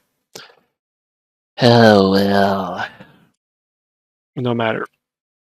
Let's just place it with the transpose line.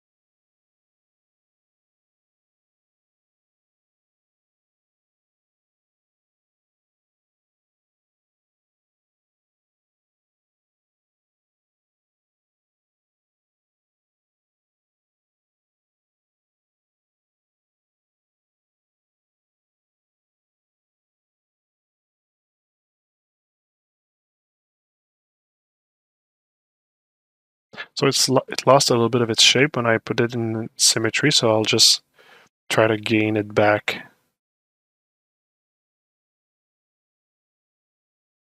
To get it back a bit.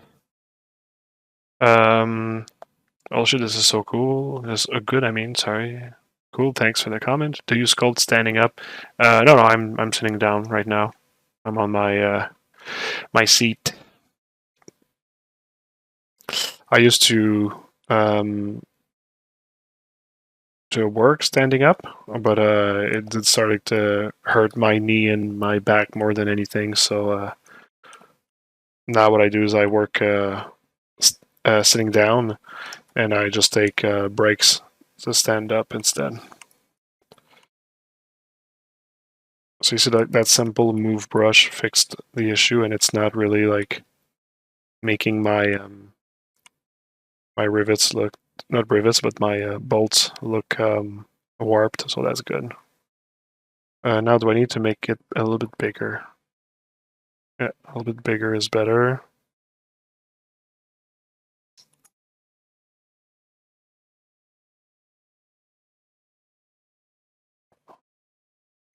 Hey, thanks for the follow.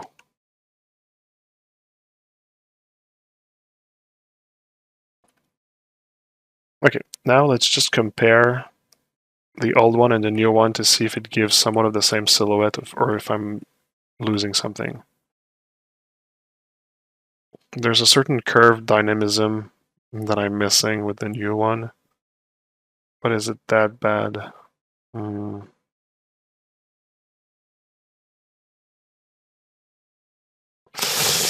It was fun to have it.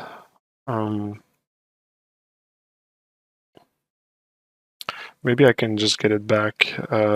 Let's try.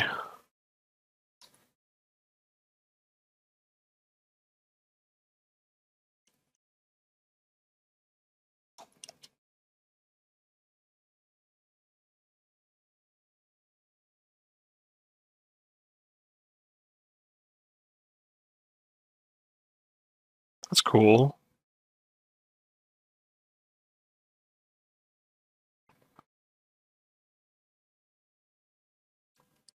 I guess that's fine. Okay, cool. All right. So, we'll add the straps later. I just want to play with the plates placement.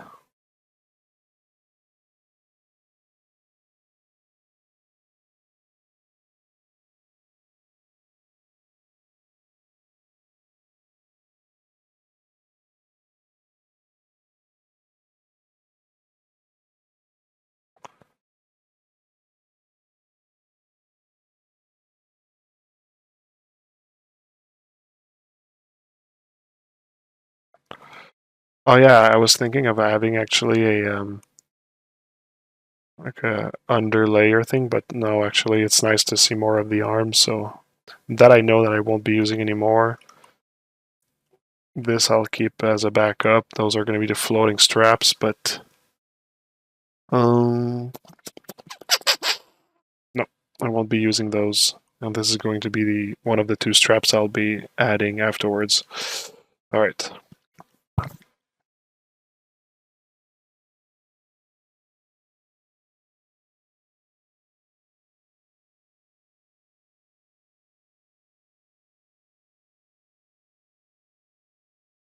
There's a bit of space under it, but I don't want to lose the silhouette as well. So the shape, the padding that I just deleted, I think was a mistake to delete it. I should have maybe kept it, just hide it more inside. Yeah, okay. So let's do that. I'm just gonna re-import, grab it from a previous file.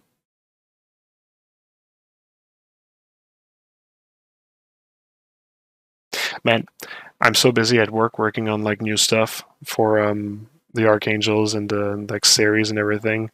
But each time I come back to this character, I just wish I would work on it like more frequently because I'm starting to to really like that character, which is a good feeling to have. It's fun when you get to a point where you're like, okay, yeah, I like my character.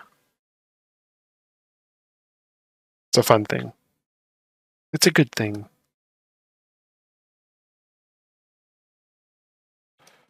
So you see, I'm gonna keep it. I'm just gonna kind of like hide it a little bit more, like under here, because I like the fact that we see some skin.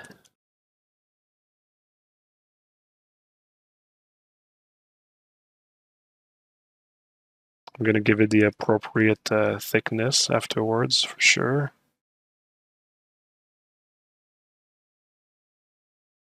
Okay, let's remove the cape a little bit because where's the cape?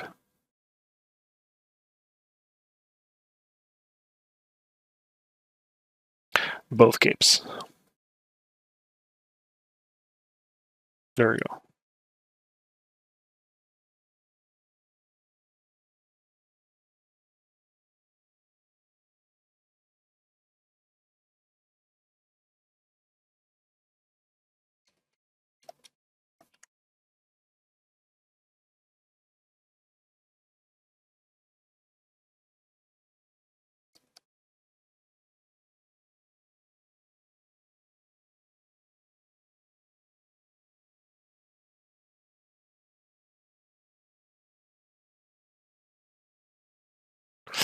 Okay, all right.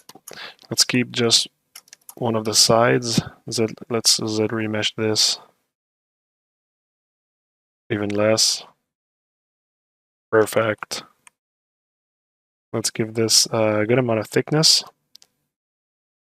Start in the middle. There we go. It's maybe a bit much.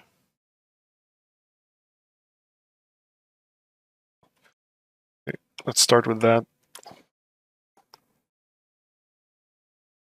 Let's create some kind of like contour.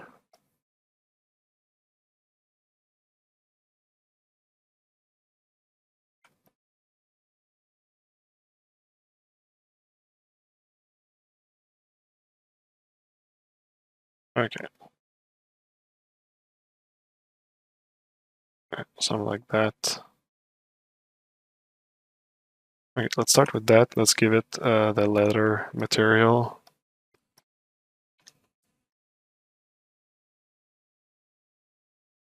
Okay. So I committed my my subdivisions to real, my dynamic subdivision to real subdivision. And what I'll do is I'll actually just use masking techniques to create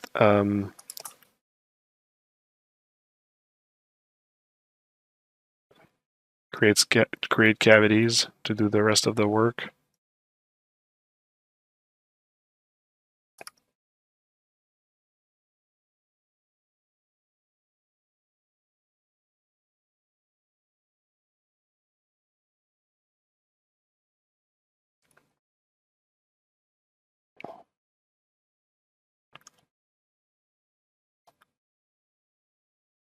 And now the placement was not correct.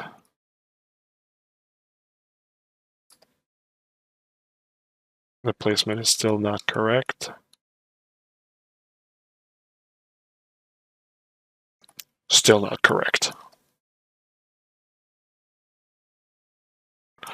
I should be fine.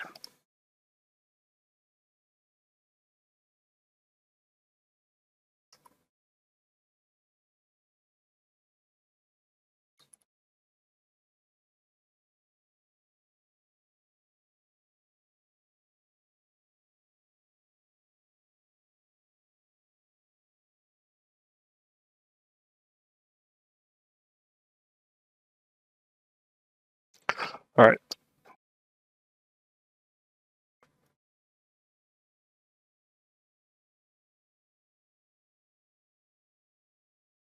And the center of these two parts, I will have them even more inflated. So by masking them like this, I inflate just the center part of that.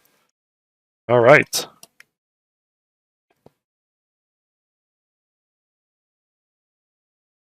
And this I can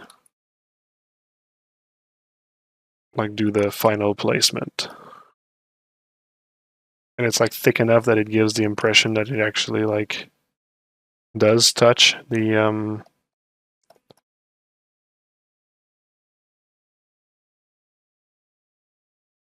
I kind of rushed it a little bit on the shape now because I know we're never really going to see that now. It's yeah, it's it didn't receive the most love, but this mesh is the purpose is not to be necessarily great looking or whatever. It's more like a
all right. I could even maybe just like finish the detailing on that piece as well. Let's bring some leather brushes in here.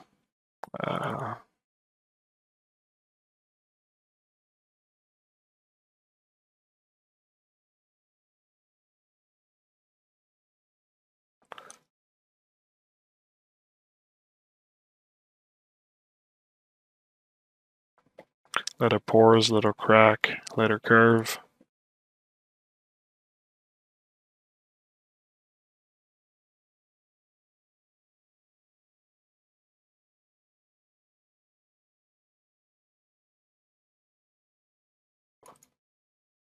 That's a different letter crack.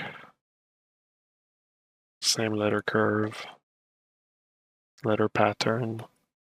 Yeah, those are newer and they're a bit more in a like so well this is a more like refined letter. Maybe not the kind of like medieval letter that like we need.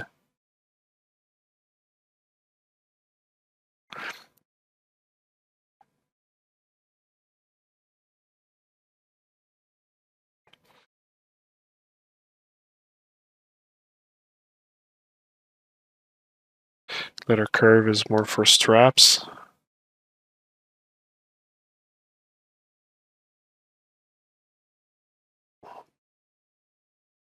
So that could be a potential one. That's another letter curve. Yeah, this one is the best. All right. Let's give it a first rough letter.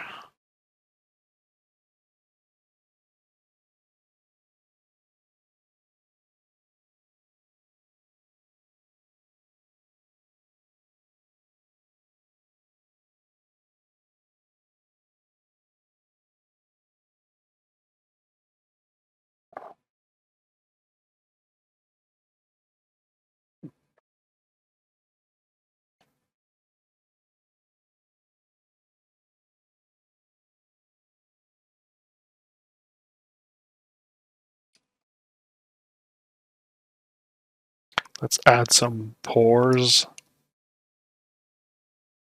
Just a little bit. Some like grainy imperfection.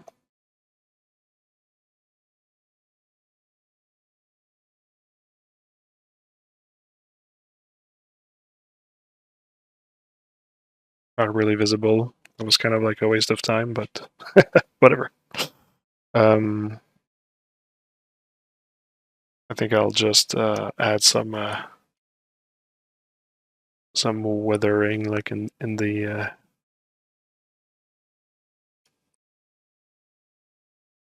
leather with my good old rib brush.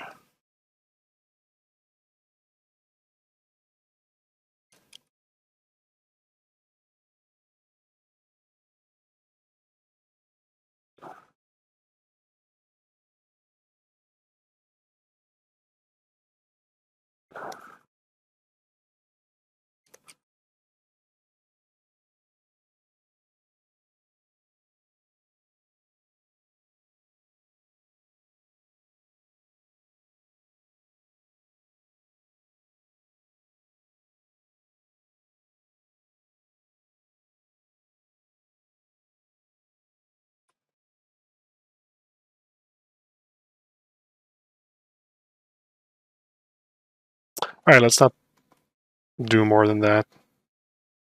Let's bring the torso back. All right. So, okay, I got the padding. I even put the details on it. Let's go back here and let's move objects around to kind of like make the clips at least like put them in place so I can add the straps and then finalize the damaging on this thing. All right, let's select.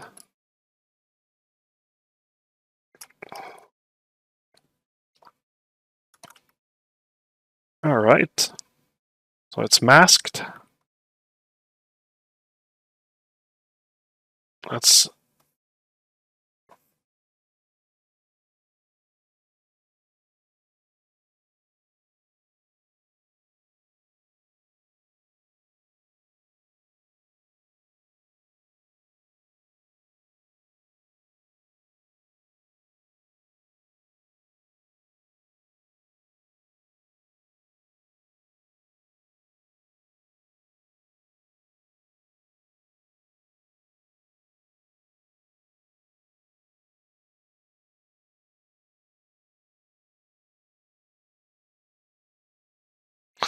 Okay, so I'll need to kind of like move parts of it now.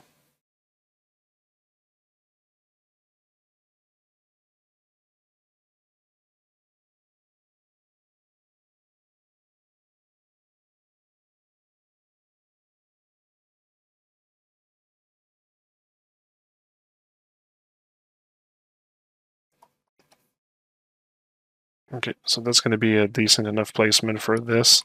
Now,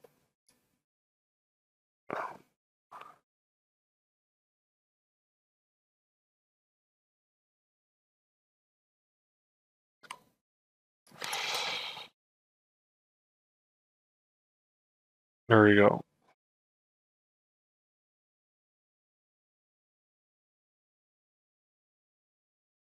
Next one.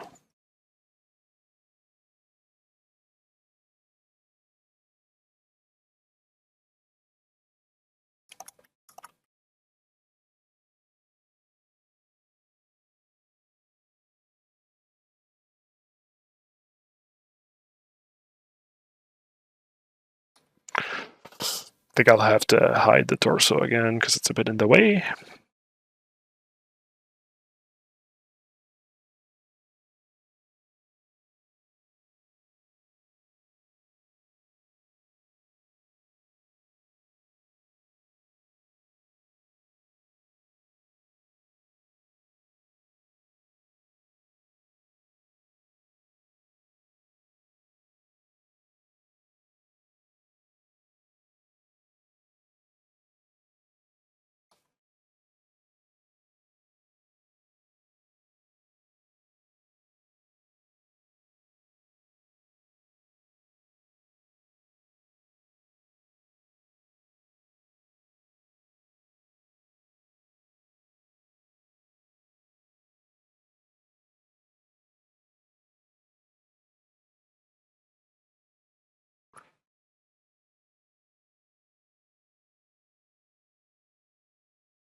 In my opinion, the relief of the leather shoulder pad does not fit as if it's made of skin of the frog itself. Sorry, I don't know what you mean.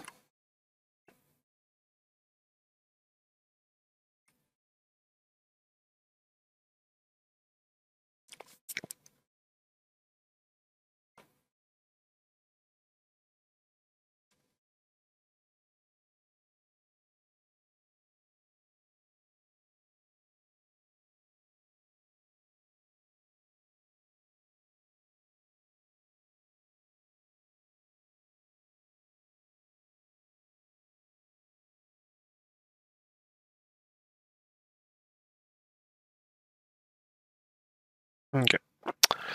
So in terms of placement, I think we're good. I think we're going to be good. All right.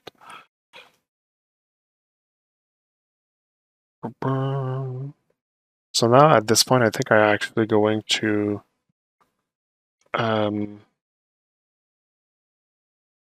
put the belts first around the character, and then I'll split those meshes around. Okay. Yep. Let's do that. So let's put a strap here around. See, I didn't even correct the armpit anatomy after the movement here because it's going to be hidden by everything. Or is it actually? Maybe it's an oversight. Ah, no, that's an oversight. It's actually visible. I need to fix this. All right, let's fix the anatomy around here.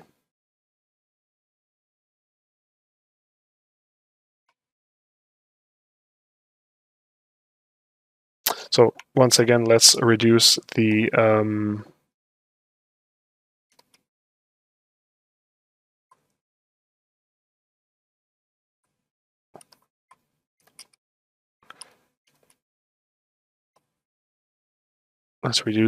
topology so that it doesn't destroy the detail. And this way, you can just change the general shape of that. I'll still need to be at a second level of detail at the very least. Okay, and let's dig in there so that he at least has an armpit.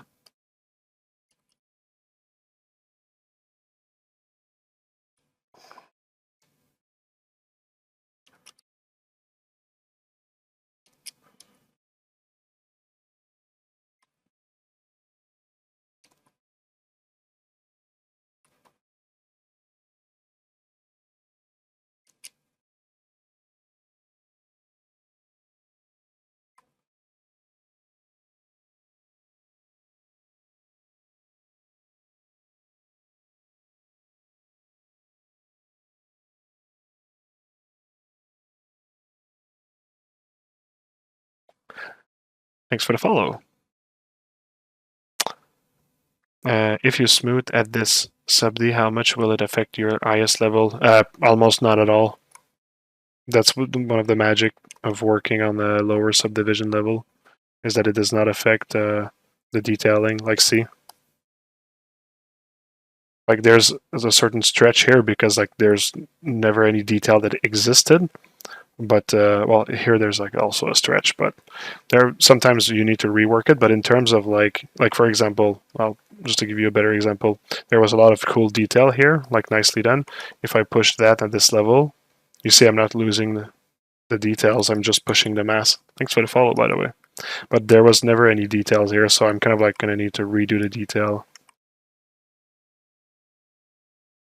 after I'm done with, like, the shape of things.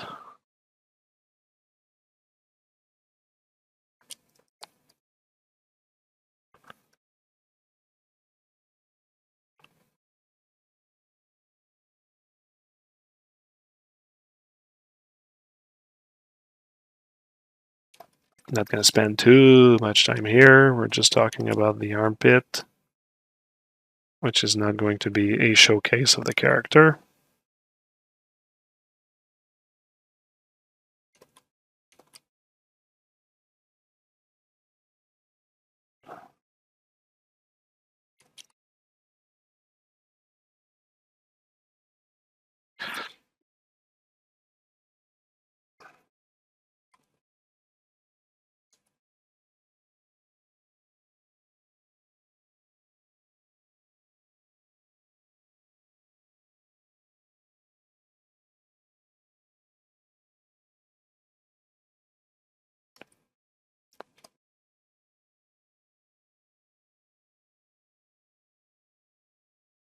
All right, I think I'm going to be able to get away with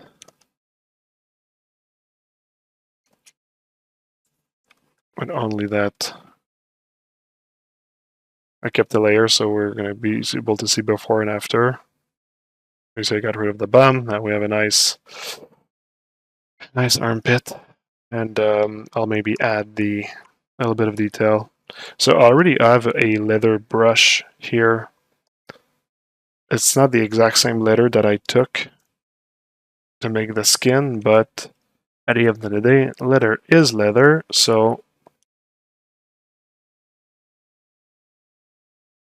it'll do.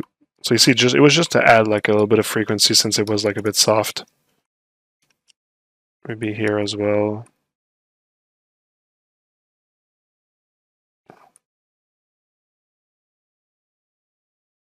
Maybe I'll add a depth interference.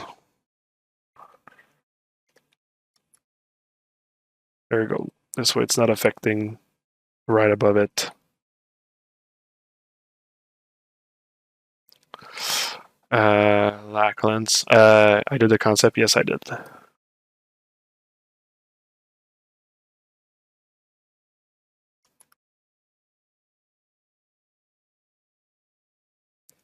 Alright, should be good enough. Anyway, it's kind of like a hidden part, so who cares? I can collapse this. That's fixed. And now let's add Z-strap. Once again, just a strap one. I'm not gonna actually like try to get the correct width right now. I just want to get the placement okay. Once again, I'm gonna need to remove the torso area part because it's kind of distracting.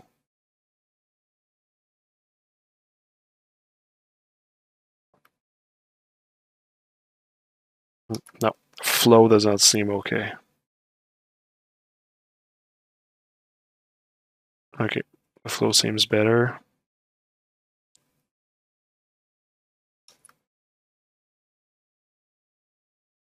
All right, perfect. Well, I can work with that. I'm gonna add the other strap now as well, which is gonna be a smaller strap. Goes from here to actually.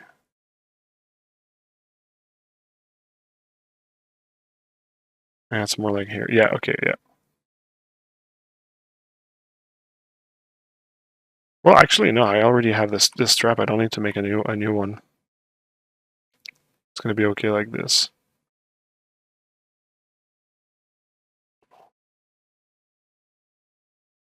Okay.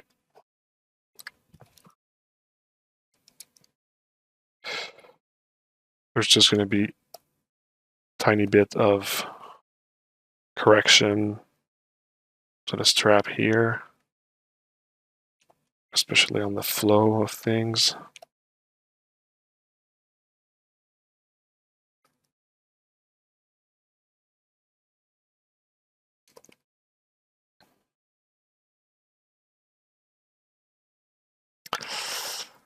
Keizu, hey, what's the next character in your mind, Marco? Oh, I mean, I'm working on so many at the same time that I don't really know what's going to be the next one after this frog character. I didn't really give myself the chance to think about it, but I do know what's going to be the next line of character that I'll be working on for my project with the Four Horsemen and the Archangels. That I know which one is going to be. Actually, there's two choices. I have a group in mind that I call the Old Guard that I might be doing, and there's another group called the Elementalists that are the two groups I'm thinking of doing. The what program is this? That's Zbrush. So yeah, the Elementalist would be a kind of like a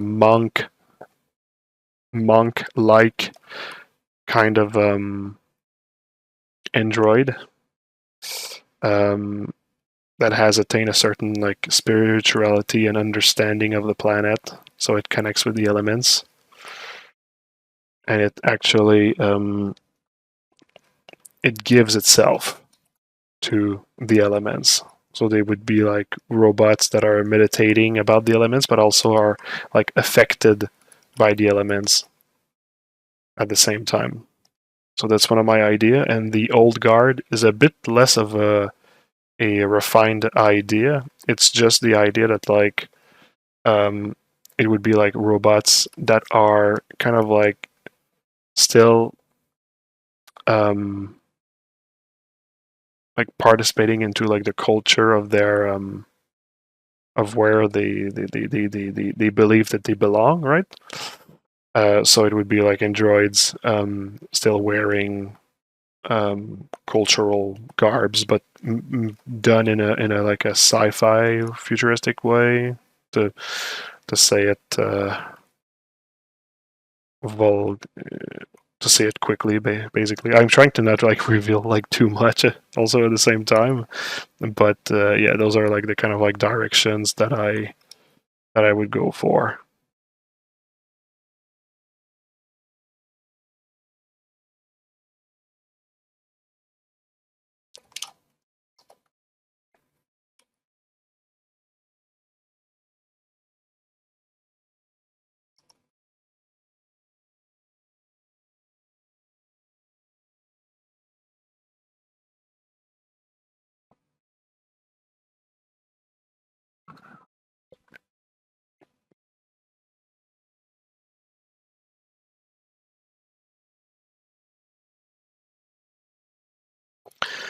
This one, let's just make it a real strap because the topology is a bit all over the map. Clown Nakira. Okay.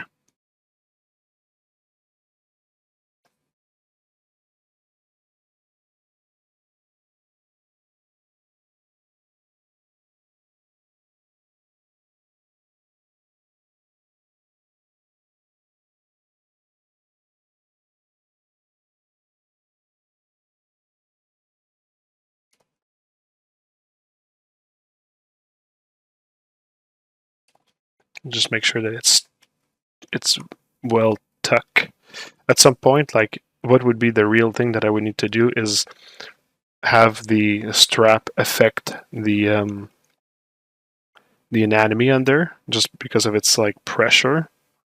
So technically, I could do that. Let's do that. So let's push the strap inside of the anatomy a little bit, and let's actually create some like skin tension.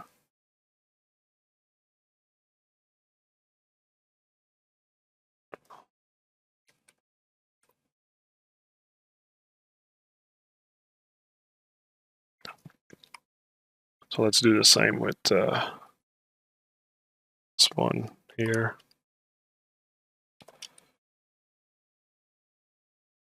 Hey, thanks for the follow.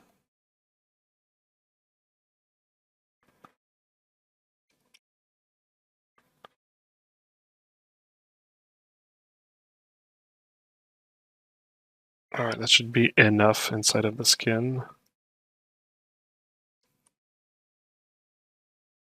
And then let's go back on the skin mesh here. Let's push that in, let's say with them standard. Thanks for the follow also, by the way.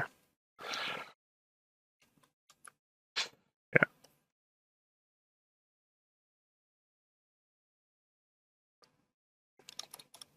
Yeah, there's a certain thing about dam standard. Sometimes it pinches and I really don't want it to pinch. I guess I'm just going to go with like dam standard with like a mesh that is somewhat similar to...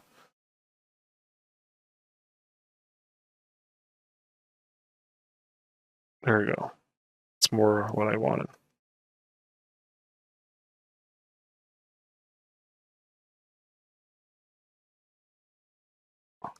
Oh, God.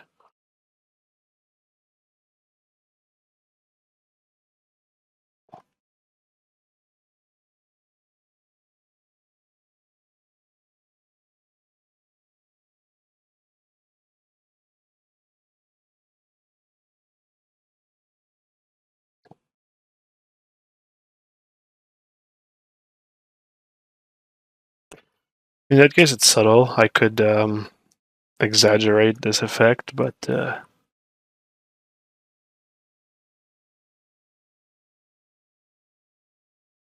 I don't care so much for that part of realism.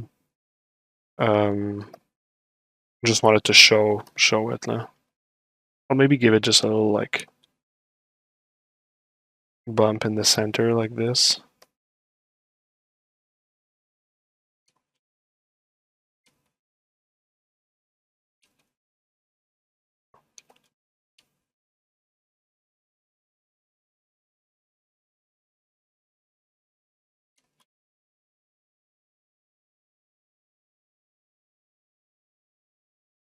So let's check before and after what it does.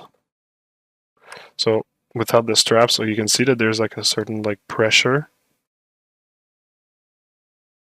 I'm not sure that I like the complete effect. Maybe I'm gonna just tone down the layer. Yeah, whatever. It's subtle, but at least I know I did it. Let's collapse them so that it actually has, it's a layer of a value of 1. All right. Cool. So we got the straps. Now, I think that, and the placement is okay. I'm good with that. I think at this point, I'm actually going to separate my mesh in pieces now. All right, so let's split the clips into their own mesh, and I'll add also these straps. All right. So now they're separate. Let's work on this piece last. Let's finish those. I will start by committing the dynamic subdivision into real subdivision. I will reorient these strap here just to have a little bit more of a swing to them. I think at this point I can bring back the torso armor and whatnot.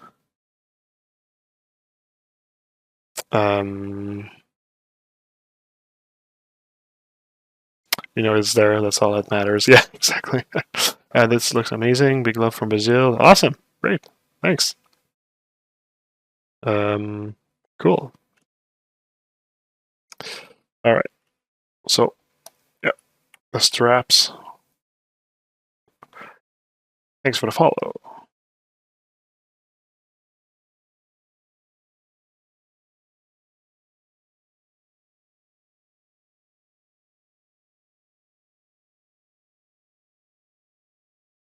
Just have them popping out a little bit of the silhouette, and let's give them a little bit of a torsion as well.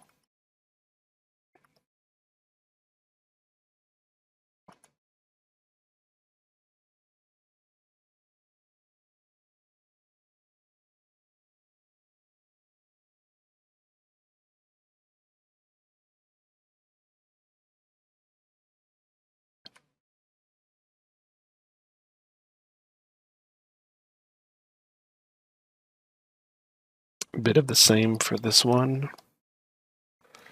There's a lot of rinse and repeat in 3D.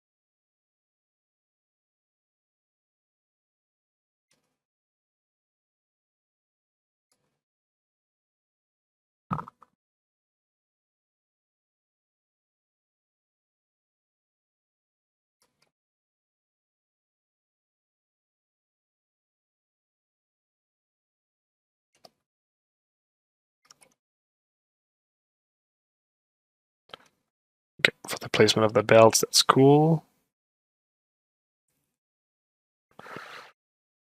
All right, now let's work on the detailing. So let's get back to higher. So I got a little brush here that's leather curve. It just like gives like a cool effect to leather curves.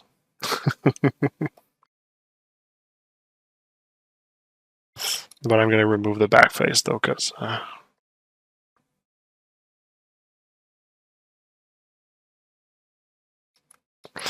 do I want to remove the back face? It kind of like crushes the belt on itself, though. That's the issue. What if I don't use surface? Yeah, it's better like that. Okay.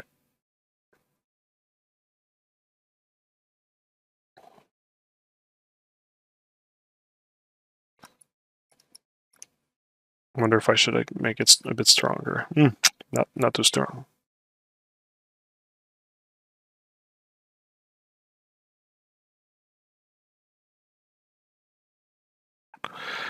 On the other side as well.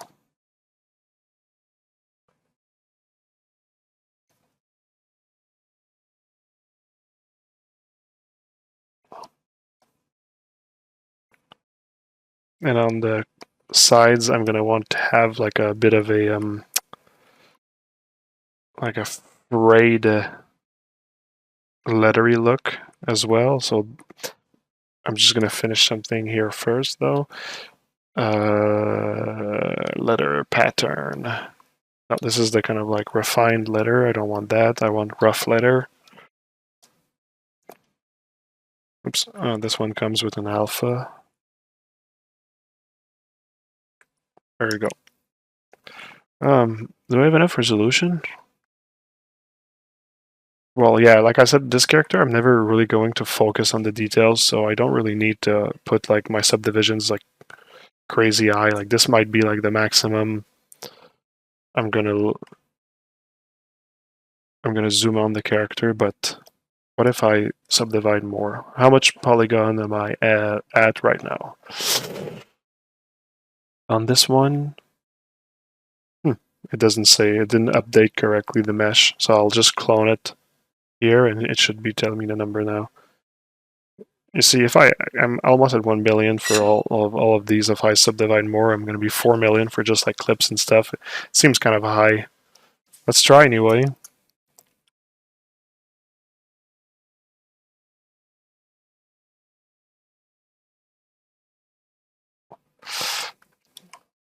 I can always just like delete the subdivision later if I find that it was a bit overkill.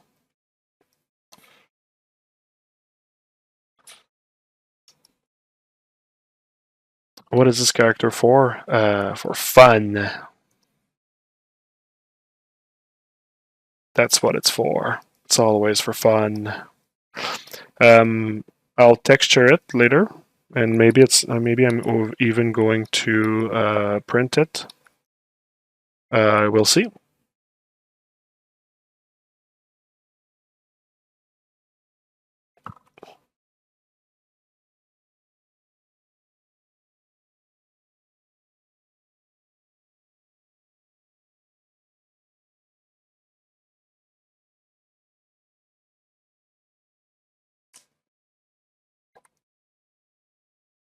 So we got the rough letter texture here as well.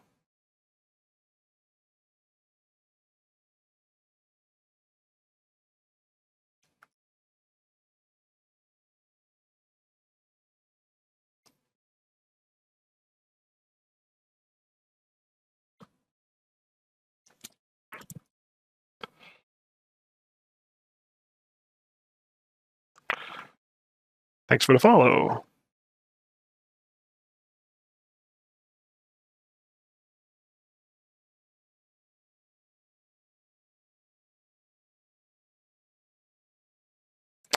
Okay, now let's work on the frayed contour of the letter. So I'm going to actually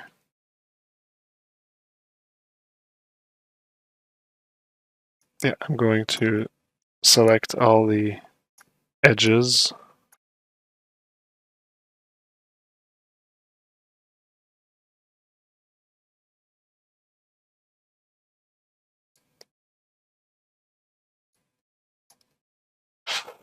Oh, there's a backside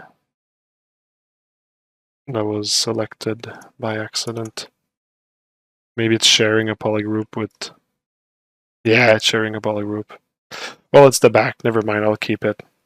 So I'm gonna mask this.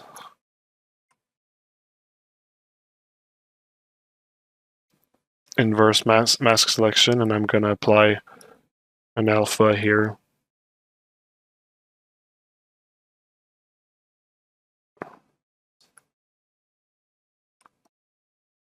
Actually, I'm gonna apply it in spray.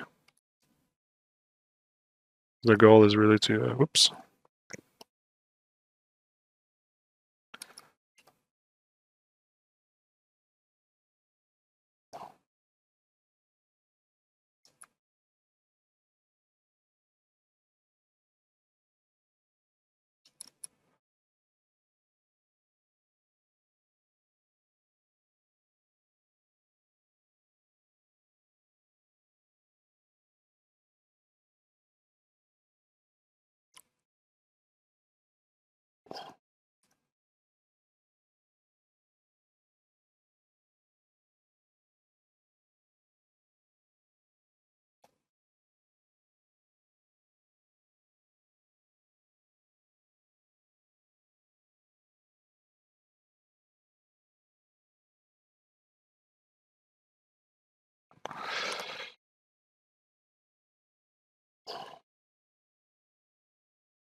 I guess that should be fine.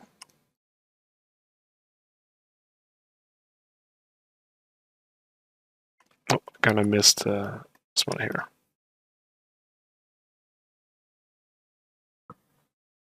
And I will actually go with my rip brush here and just like give those contour a little bit more edge to them.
All right, a bit of the rip brush here as well.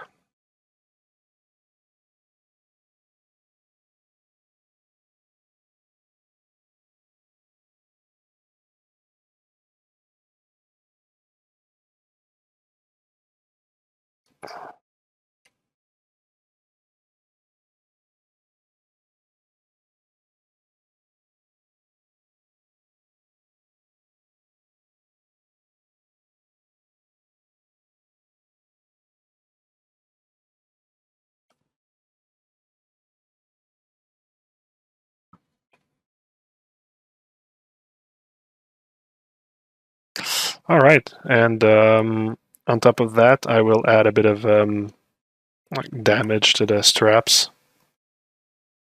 Actually, you know what? I think maybe I overdid it on the texture roughness, so I'm just gonna H-polish to flatten it a bit.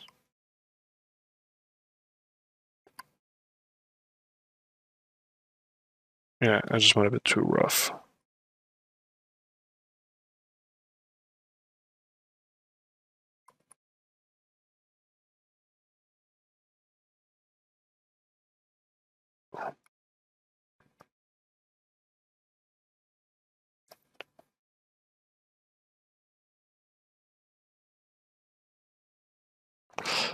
Okay, rib rough for damage.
So it's kind of like the kind of detail where the belt has curved in this area so much that it's kind of like peeling on the wrinkles.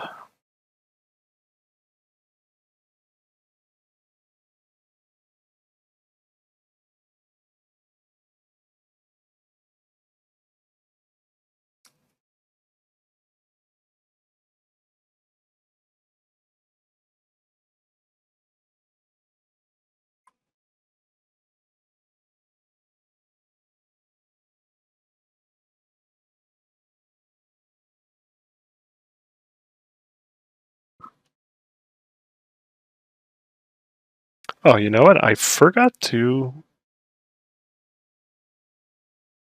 add the straps to this piece here.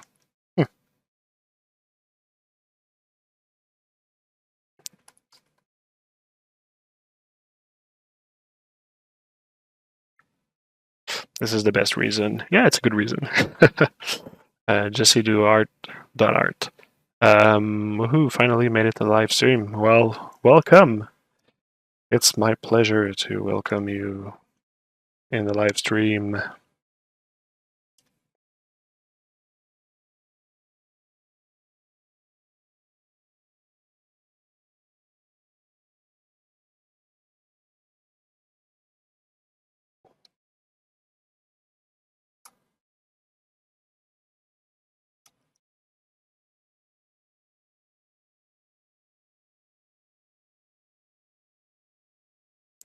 Yeah, I'm starting to think that I don't need the subdivision for that. Anyways, whatever. I'll keep it. Those are not detailed. I will still add them to here. There's no layers. I'm good. Let's merge down everything together.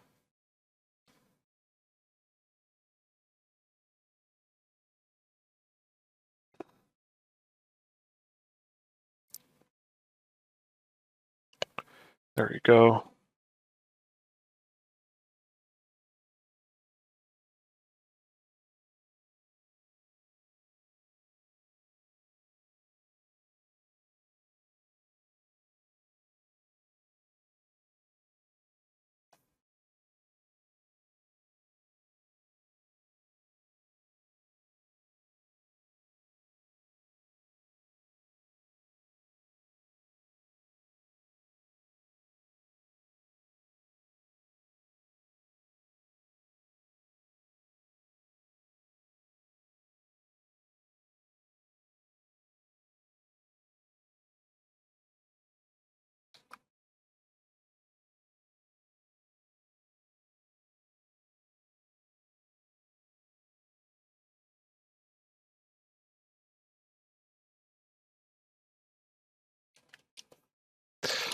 And also now I know to not make it that intense when applying this pattern here.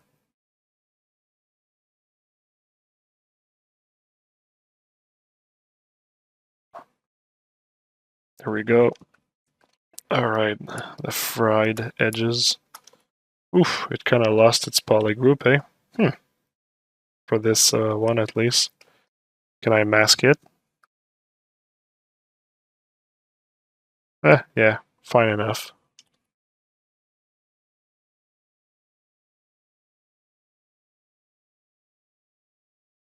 For this part here, I'll be able to mask it out though. So that's good.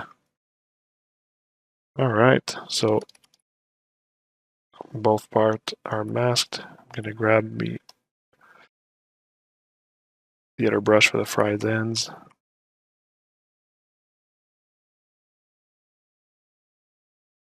Nope. This one.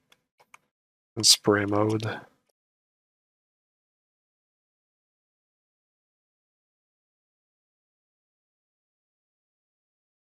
A rip.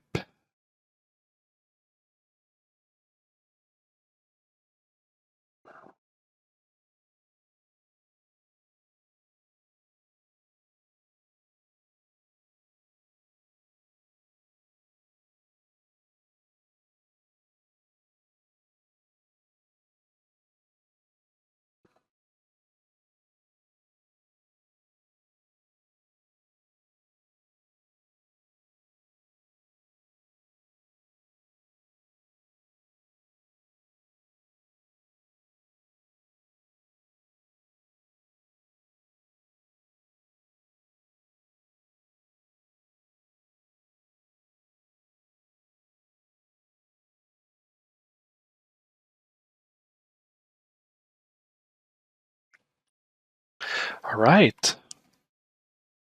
Oops, not on the metal. Damage the edges a little bit.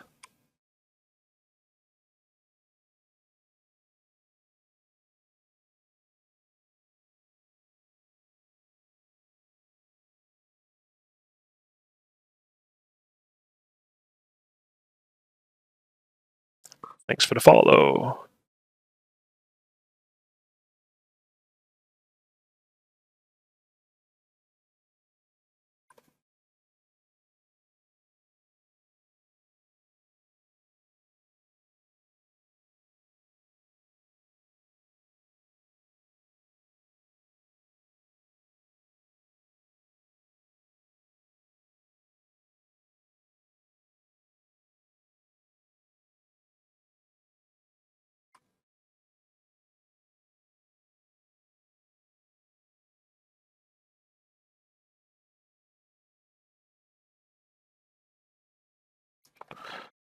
I think it should be enough.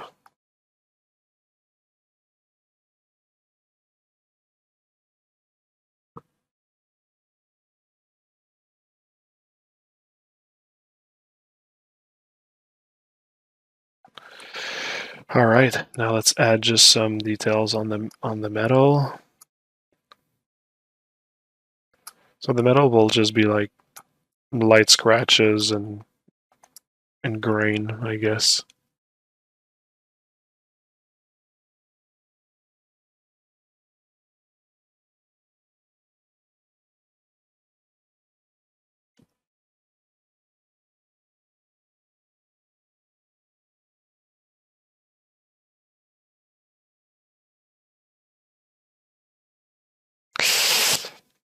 Okay, metal bumps, metal. Okay, a bit of metal bumps, I guess. That's too strong.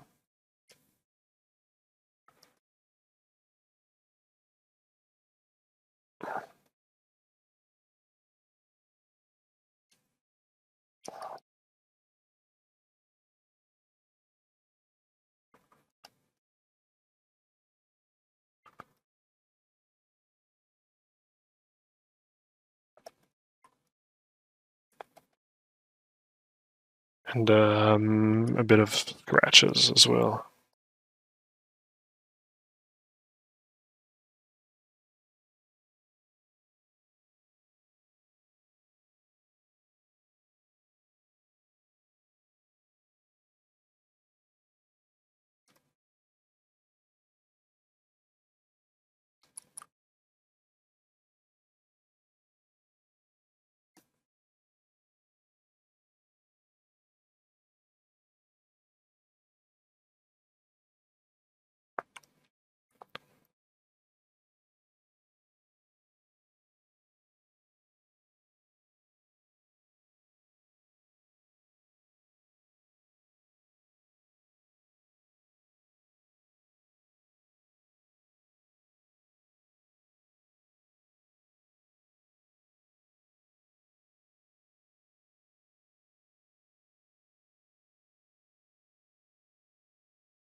So I put another material of metal on this guy here.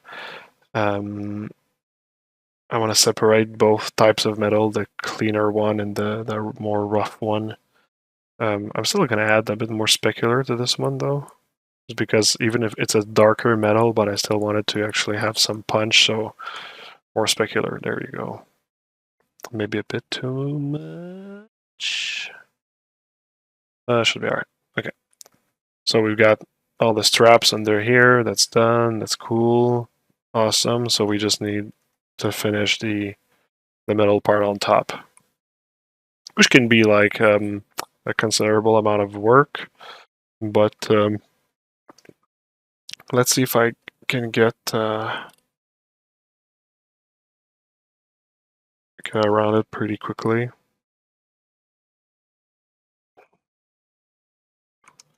So I still have not committed the dynamic subdivision. Let's save that file, by the way.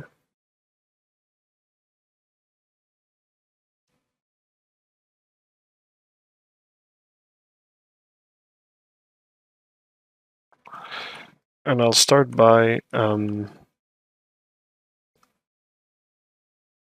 whoops. By grabbing the plates and kind of like making them disheveled. Is that would that be the word?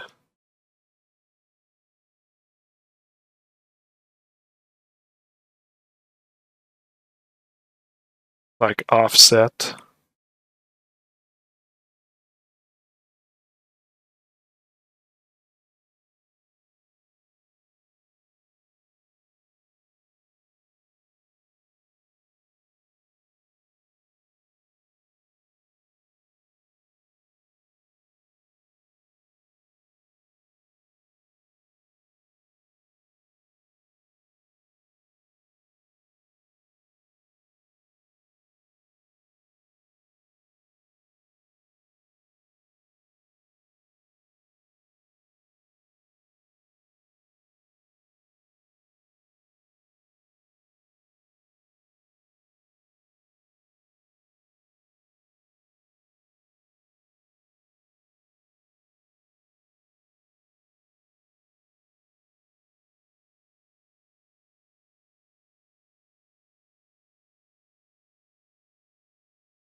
So yeah, like to have them like disorganized like this. It's kind of cool. I kind of like want to try. I'll duplicate this object. I kind of like want to try maybe orienting in the other direction. Well, this one would be oriented like this.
And the idea behind checking if I actually can making more disorganized, but like in the other direction, is just to see if it's actually better that it affects the silhouette or.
I think I prefer it like this just because you can see like the silhouette detaching in this angle.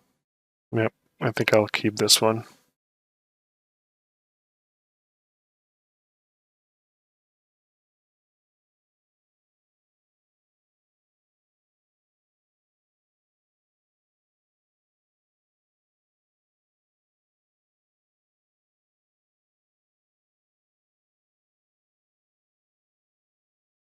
All right. While this is placed like this, I'm just gonna revisit maybe these straps because kind of like gives me an idea to maybe make them like pop out over like this piece of armor, like if the belts were like redesign on how it's like holding the armor up together.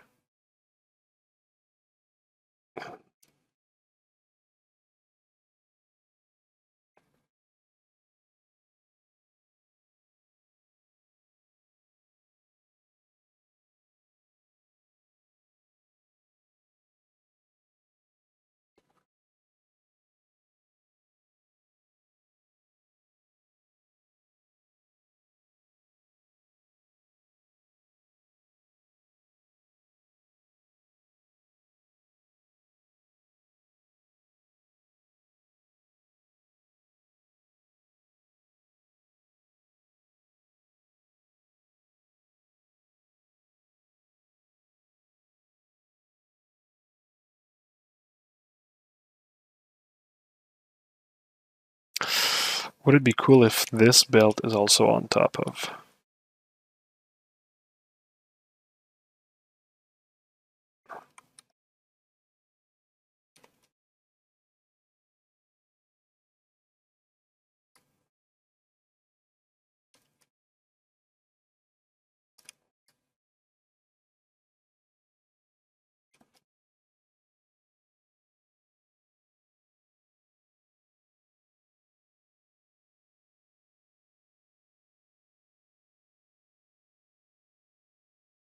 Let's keep it under.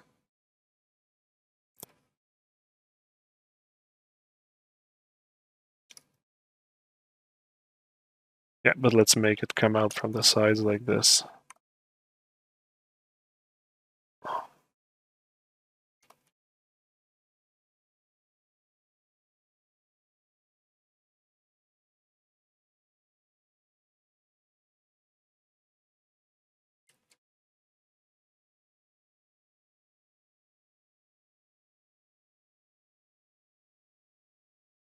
Yep, that's good.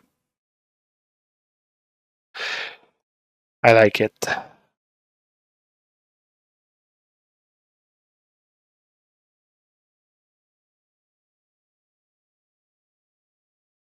All right, and then we are at the stage of detailing the piece of armor here. This one is going to be pretty damaged.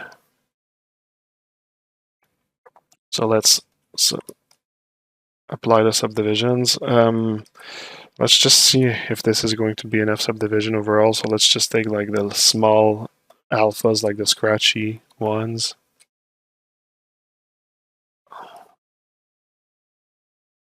Those are like pretty small scratches.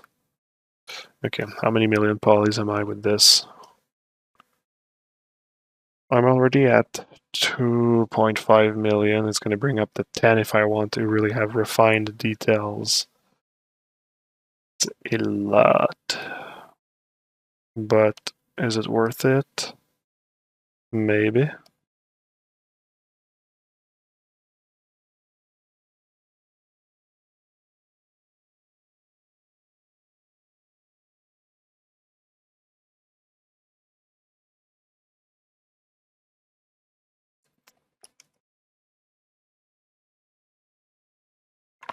You know what? Something that's going to help is if my bolts are not as high as the rest. So, you know what? Let's just split the bolts from this here. At least the time that I subdivide the mesh. Because the bolts are like racking up pretty fast and they absolutely don't need more than 3 of detailing level. Yeah, no, they don't. And just those at how much million poly are they? Yeah, you see like 500. So you see, it's now it sounds more realistic to give them an added subdivision level.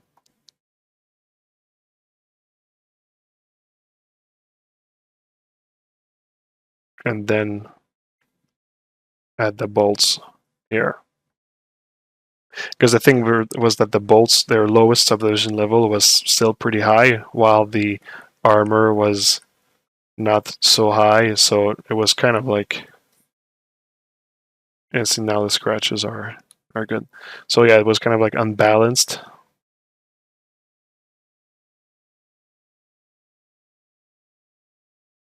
All right, so subdivision level. Sorry, not the subdivision level, but morph target.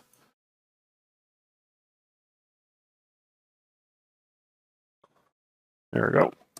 All right, so I want to start with the mid-level details for this one. So, and bumps, I know there's going to be a lot of those. Sorry to ask again, I think I wasn't there when you responded. Are you going to do more contests like Insectoid in the future, for example, medieval related with a twist? Yeah, absolutely. There's a lot of contests we can do, and I have a lot of inspiration and whatnot, so absolutely.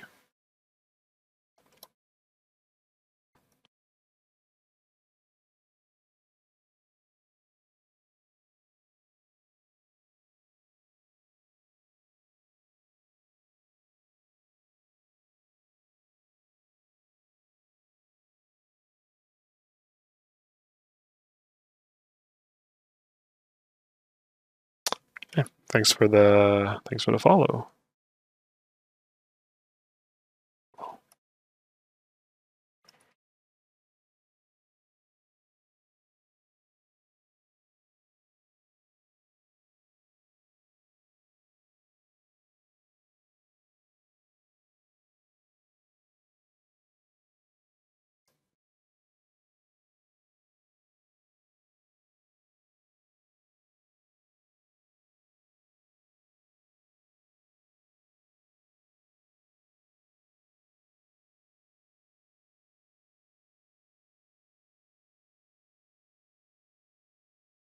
Hey, thanks for the follow once again.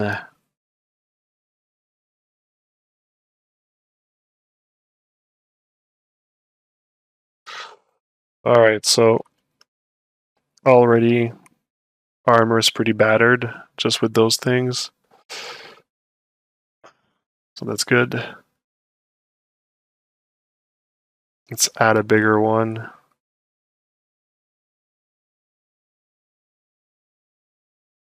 Or no, a more profound.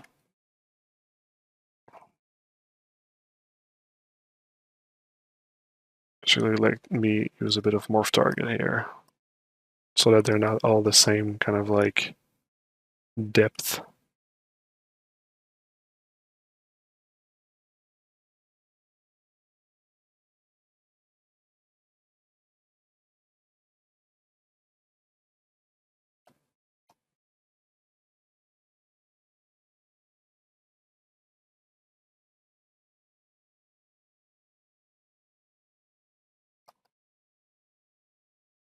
Okay. Let's go back to that detail, but maybe smaller and more intense.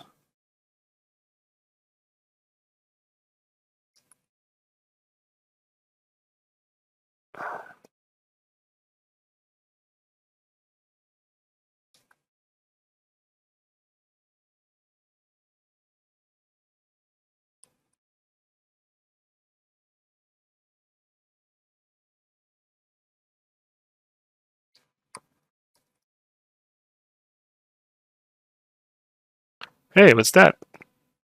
A raid. Lily Mo, thanks for the raid. That's really appreciated. Thank you so much.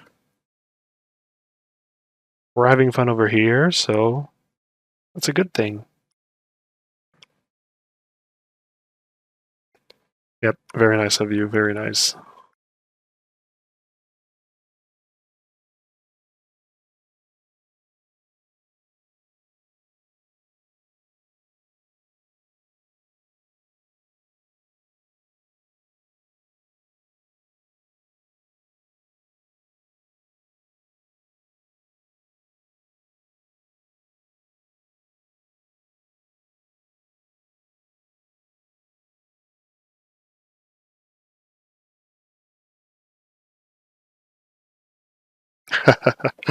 Hey, you're welcome. Ah ben, je parle français, donc ça me dérange pas.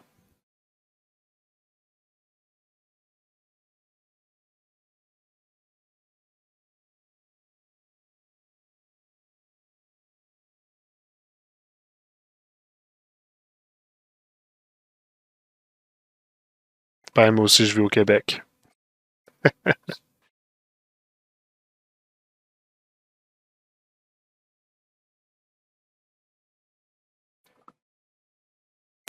I've been watching all of these videos, but I still have no idea what the fuck a Twitch raid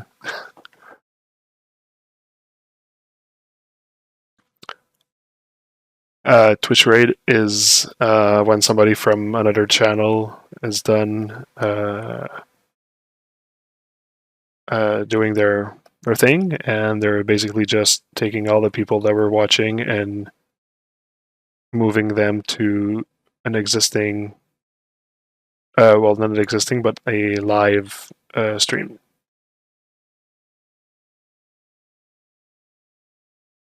So now I have those like small bumps here. That's cool. So what am I doing right now? Right now I am using the software called Zbrush to model a kind of like fan art of Rog from Chrono Trigger in the world of Elden Ring.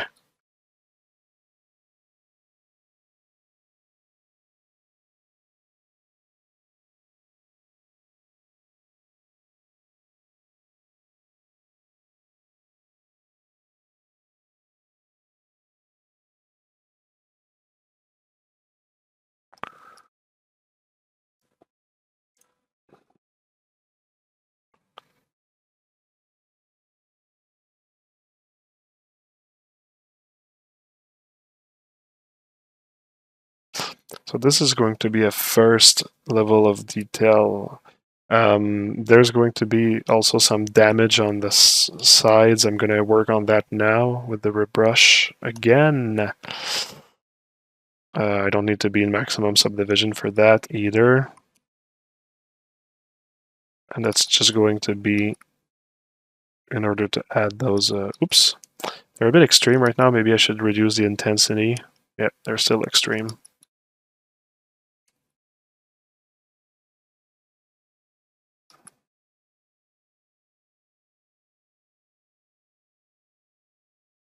Now they're not extreme enough.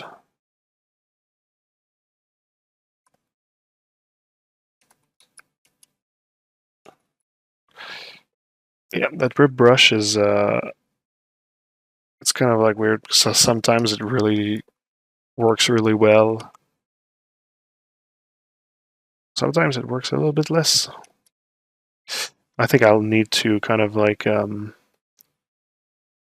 go over the borders with like a H polish maybe.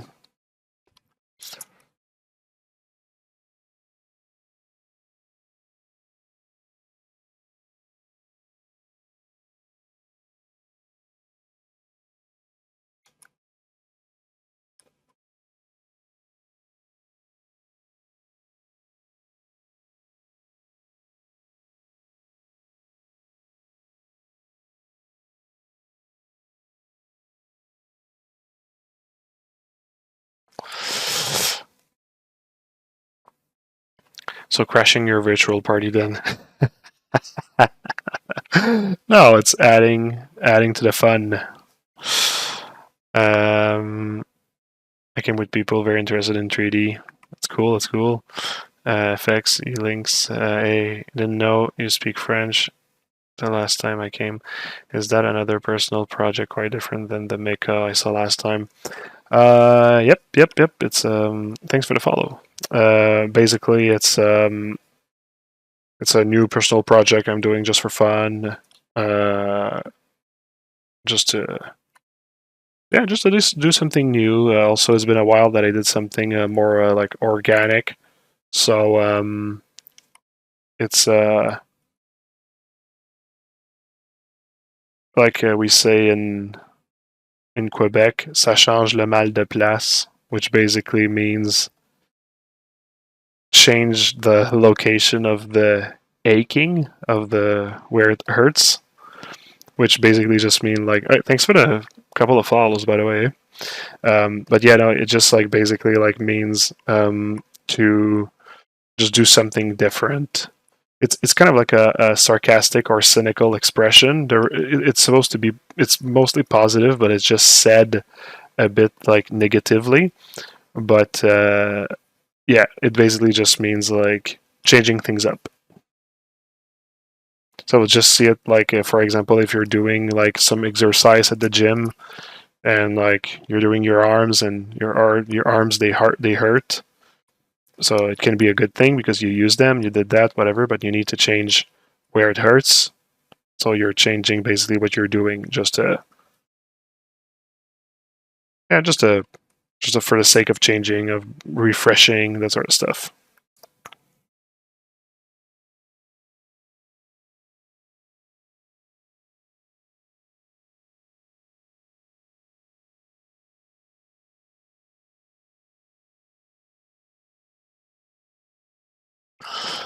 All right, so now the borders are a bit more destroyed. Yep, that was a good addition. There's a few areas I knew that I wanted to fix though, like reflatten. There you go.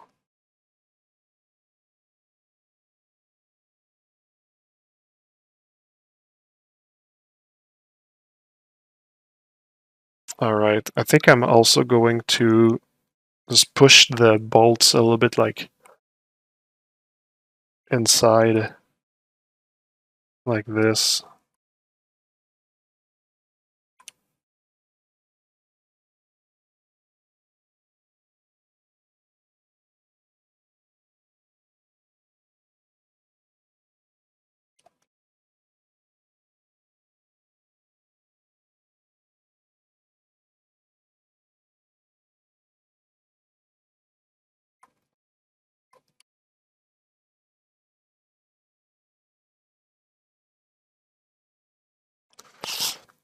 Okay. Next, I think we're gonna go into more of like a micro kind of level. I gotta go. I wish you, wish I could stay longer. Have a nice stream. Ben, merci beaucoup, les limotes. C'est bien cool. See you, Limo. Thanks for bringing me here. Is that a personal concept art drawing? Really cool model. Thanks. Yeah, it's my own little concept art drawing in the corner here. All right, so now let's go for more like grain and scratches on the metal. I'm not sure if I'm gonna want them to be that.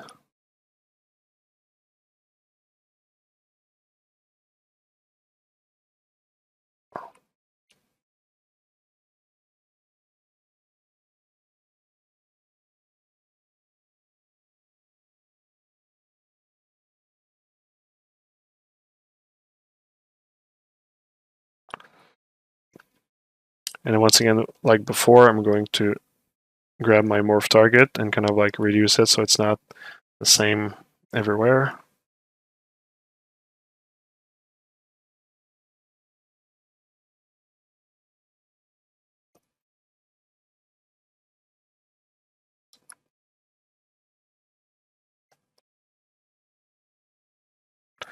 Hey, thanks for the follow.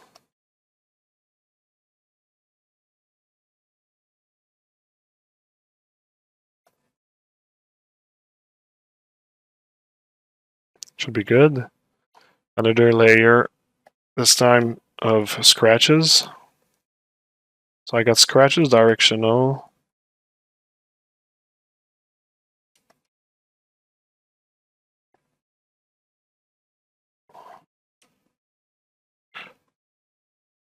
They're kind of cool though. There's like too many. It's kind of like distracting.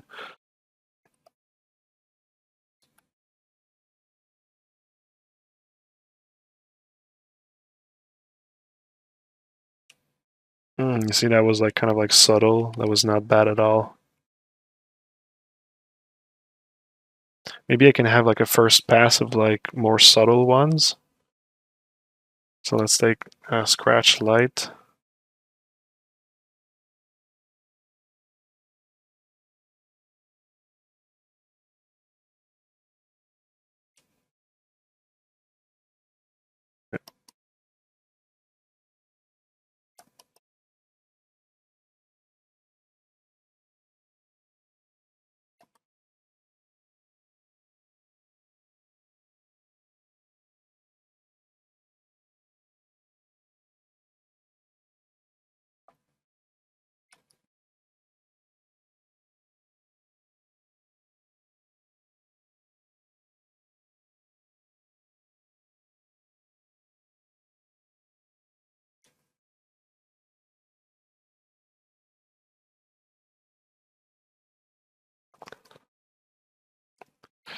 Now we're gonna once again reduce them.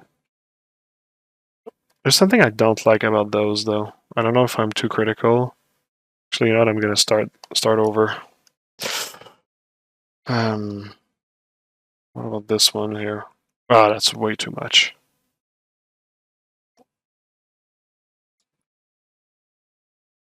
See now, those directional one, I think they're my favorites.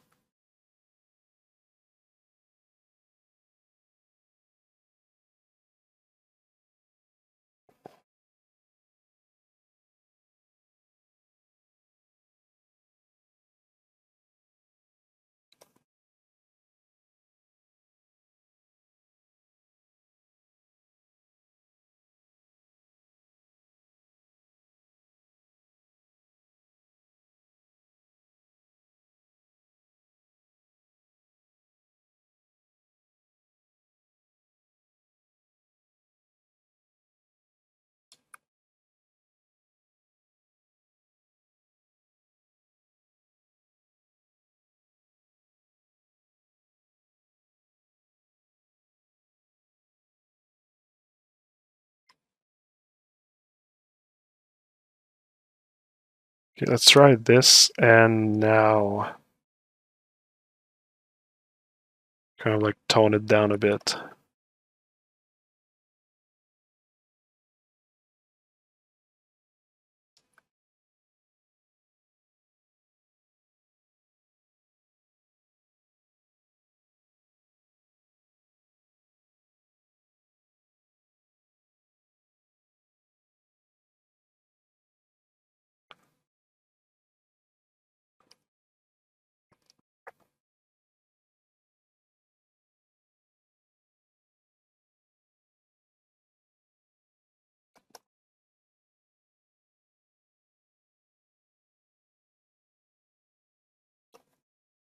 So that was a first pass. I'll do another pass, maybe with like bigger scratches. It's not really bigger.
Ooh, another raid. That's pretty cool. Sebastian illustration. Thanks for that. That's really appreciated. Welcome to the party. Sebastian illustration.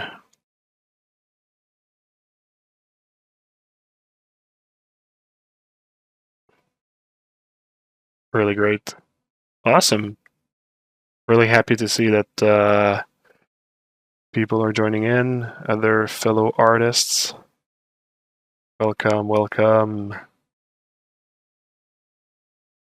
Thank you, Anna. Appreciated. There is a little bit of the character and context that I'm working for. There you go.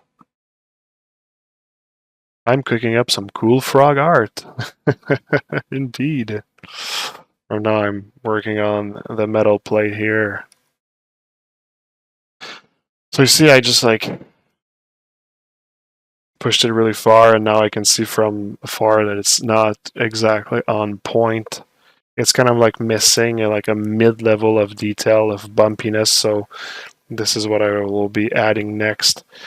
First, am I okay with like the grain that I added on the character? In terms of the grain, these and these are good. Yeah, I think I can actually collapse all of the grain layers together. That's good. And these are like the mid-level bumps and scratches. These I can also merge together. And I'll add a third layer to kind of like try to blend those missing shapes. And I think it's going to be simple. I think I'm just going to need to grab again the bump brush, just reduce the intensity, and just let it kind of like affect the mid-level, like the overall like surface of it. Like it can be even more subtle than that.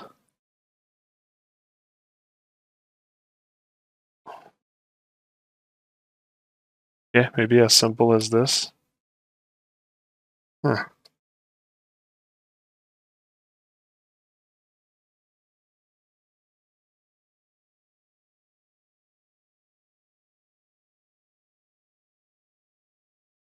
Yeah, I think that actually fixed it.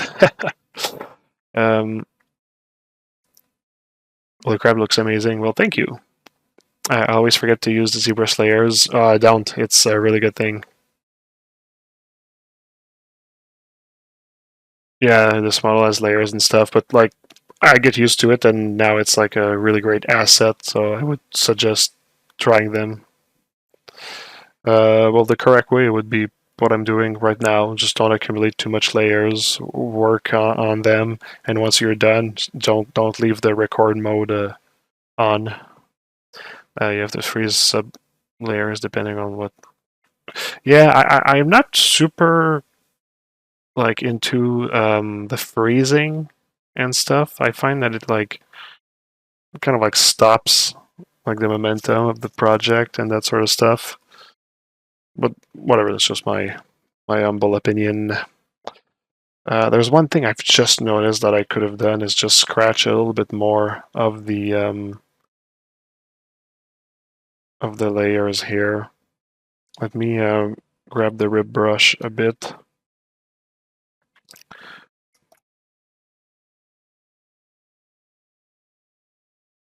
There we go. Create like more of a dent here.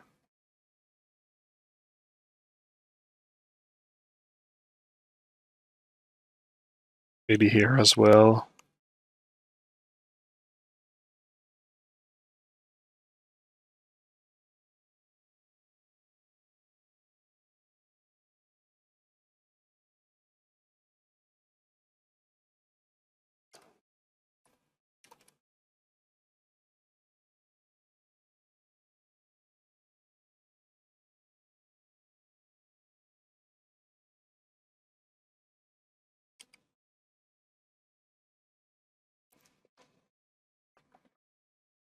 Something like that. All right. And what else did I say that I was gonna add?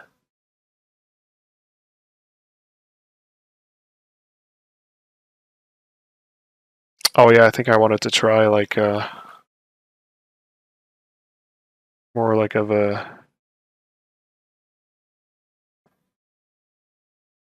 it's maybe a bit too much of like a dirty scratch. Did you do UV map these before doing the detail? No, I did not. I only UV map when I know that I'm going to apply kind of like a like a patterned, like some micro detail or something like that. No?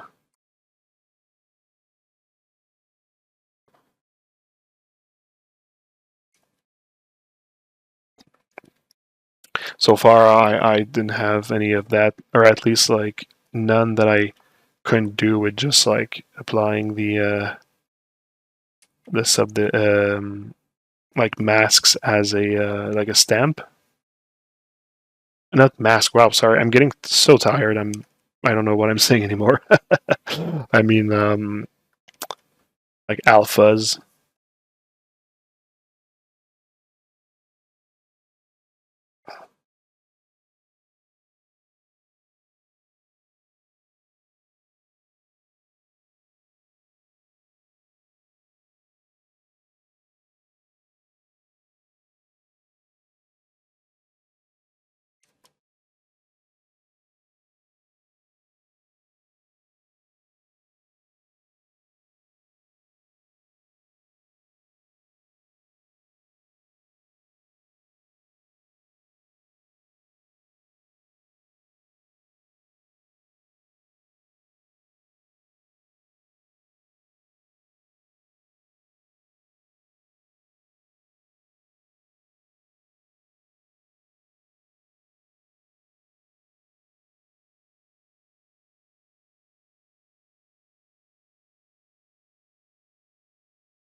Yeah, that's about it, I guess.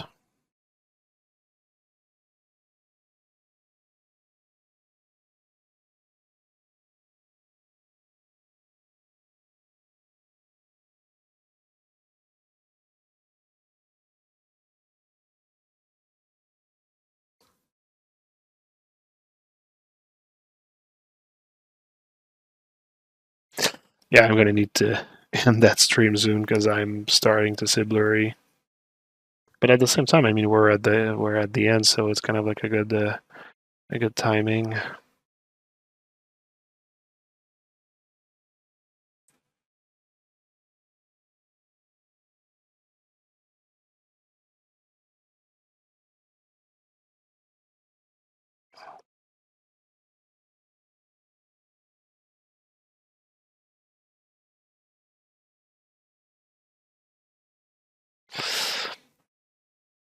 Did you make the chainmail with nanomesh?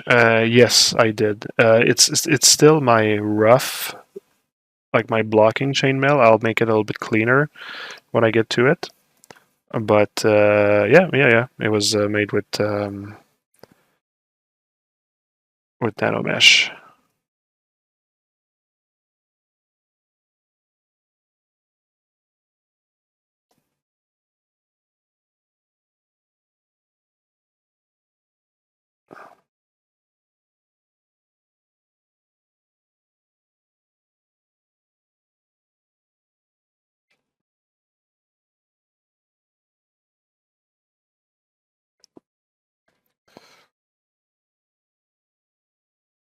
All right.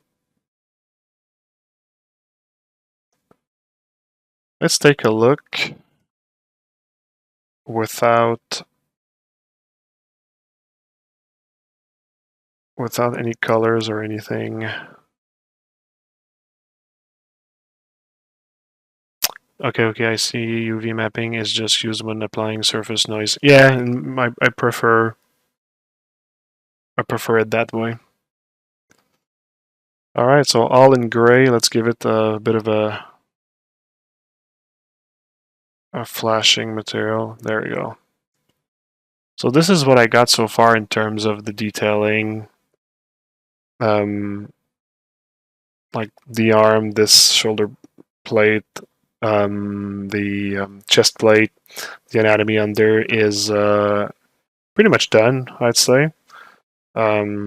The gloves on the other side, and we don't see that much.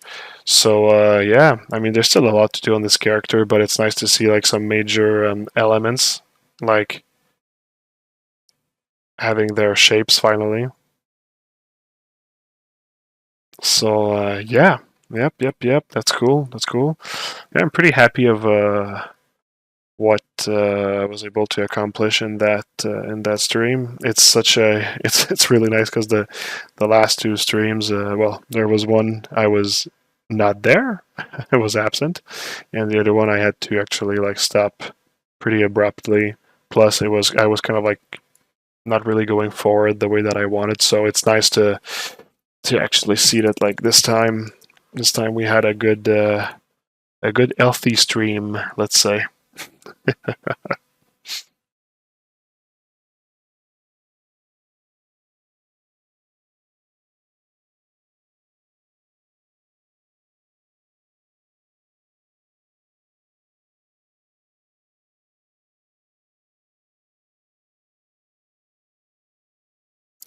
Yeah. Okay. Well, yep. I think that's gonna be it for me for tonight.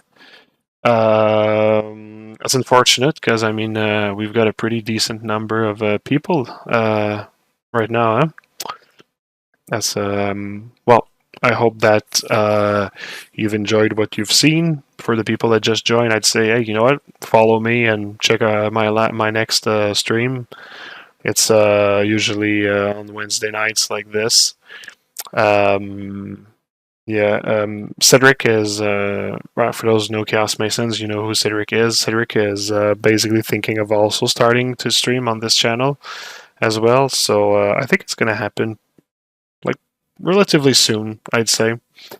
Um, and yeah, for anybody else, I'd say just yeah, follow me. Let's hang out again next Wednesday or something.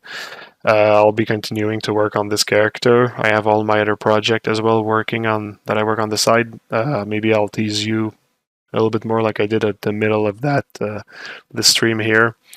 And yeah, I mean, follow me everywhere. Links at the bottom here. And yeah. I think that's gonna be it. So everyone, I wish you a good night, a good Sculpt Soirée, and I hope to see you soon. So take care, everyone.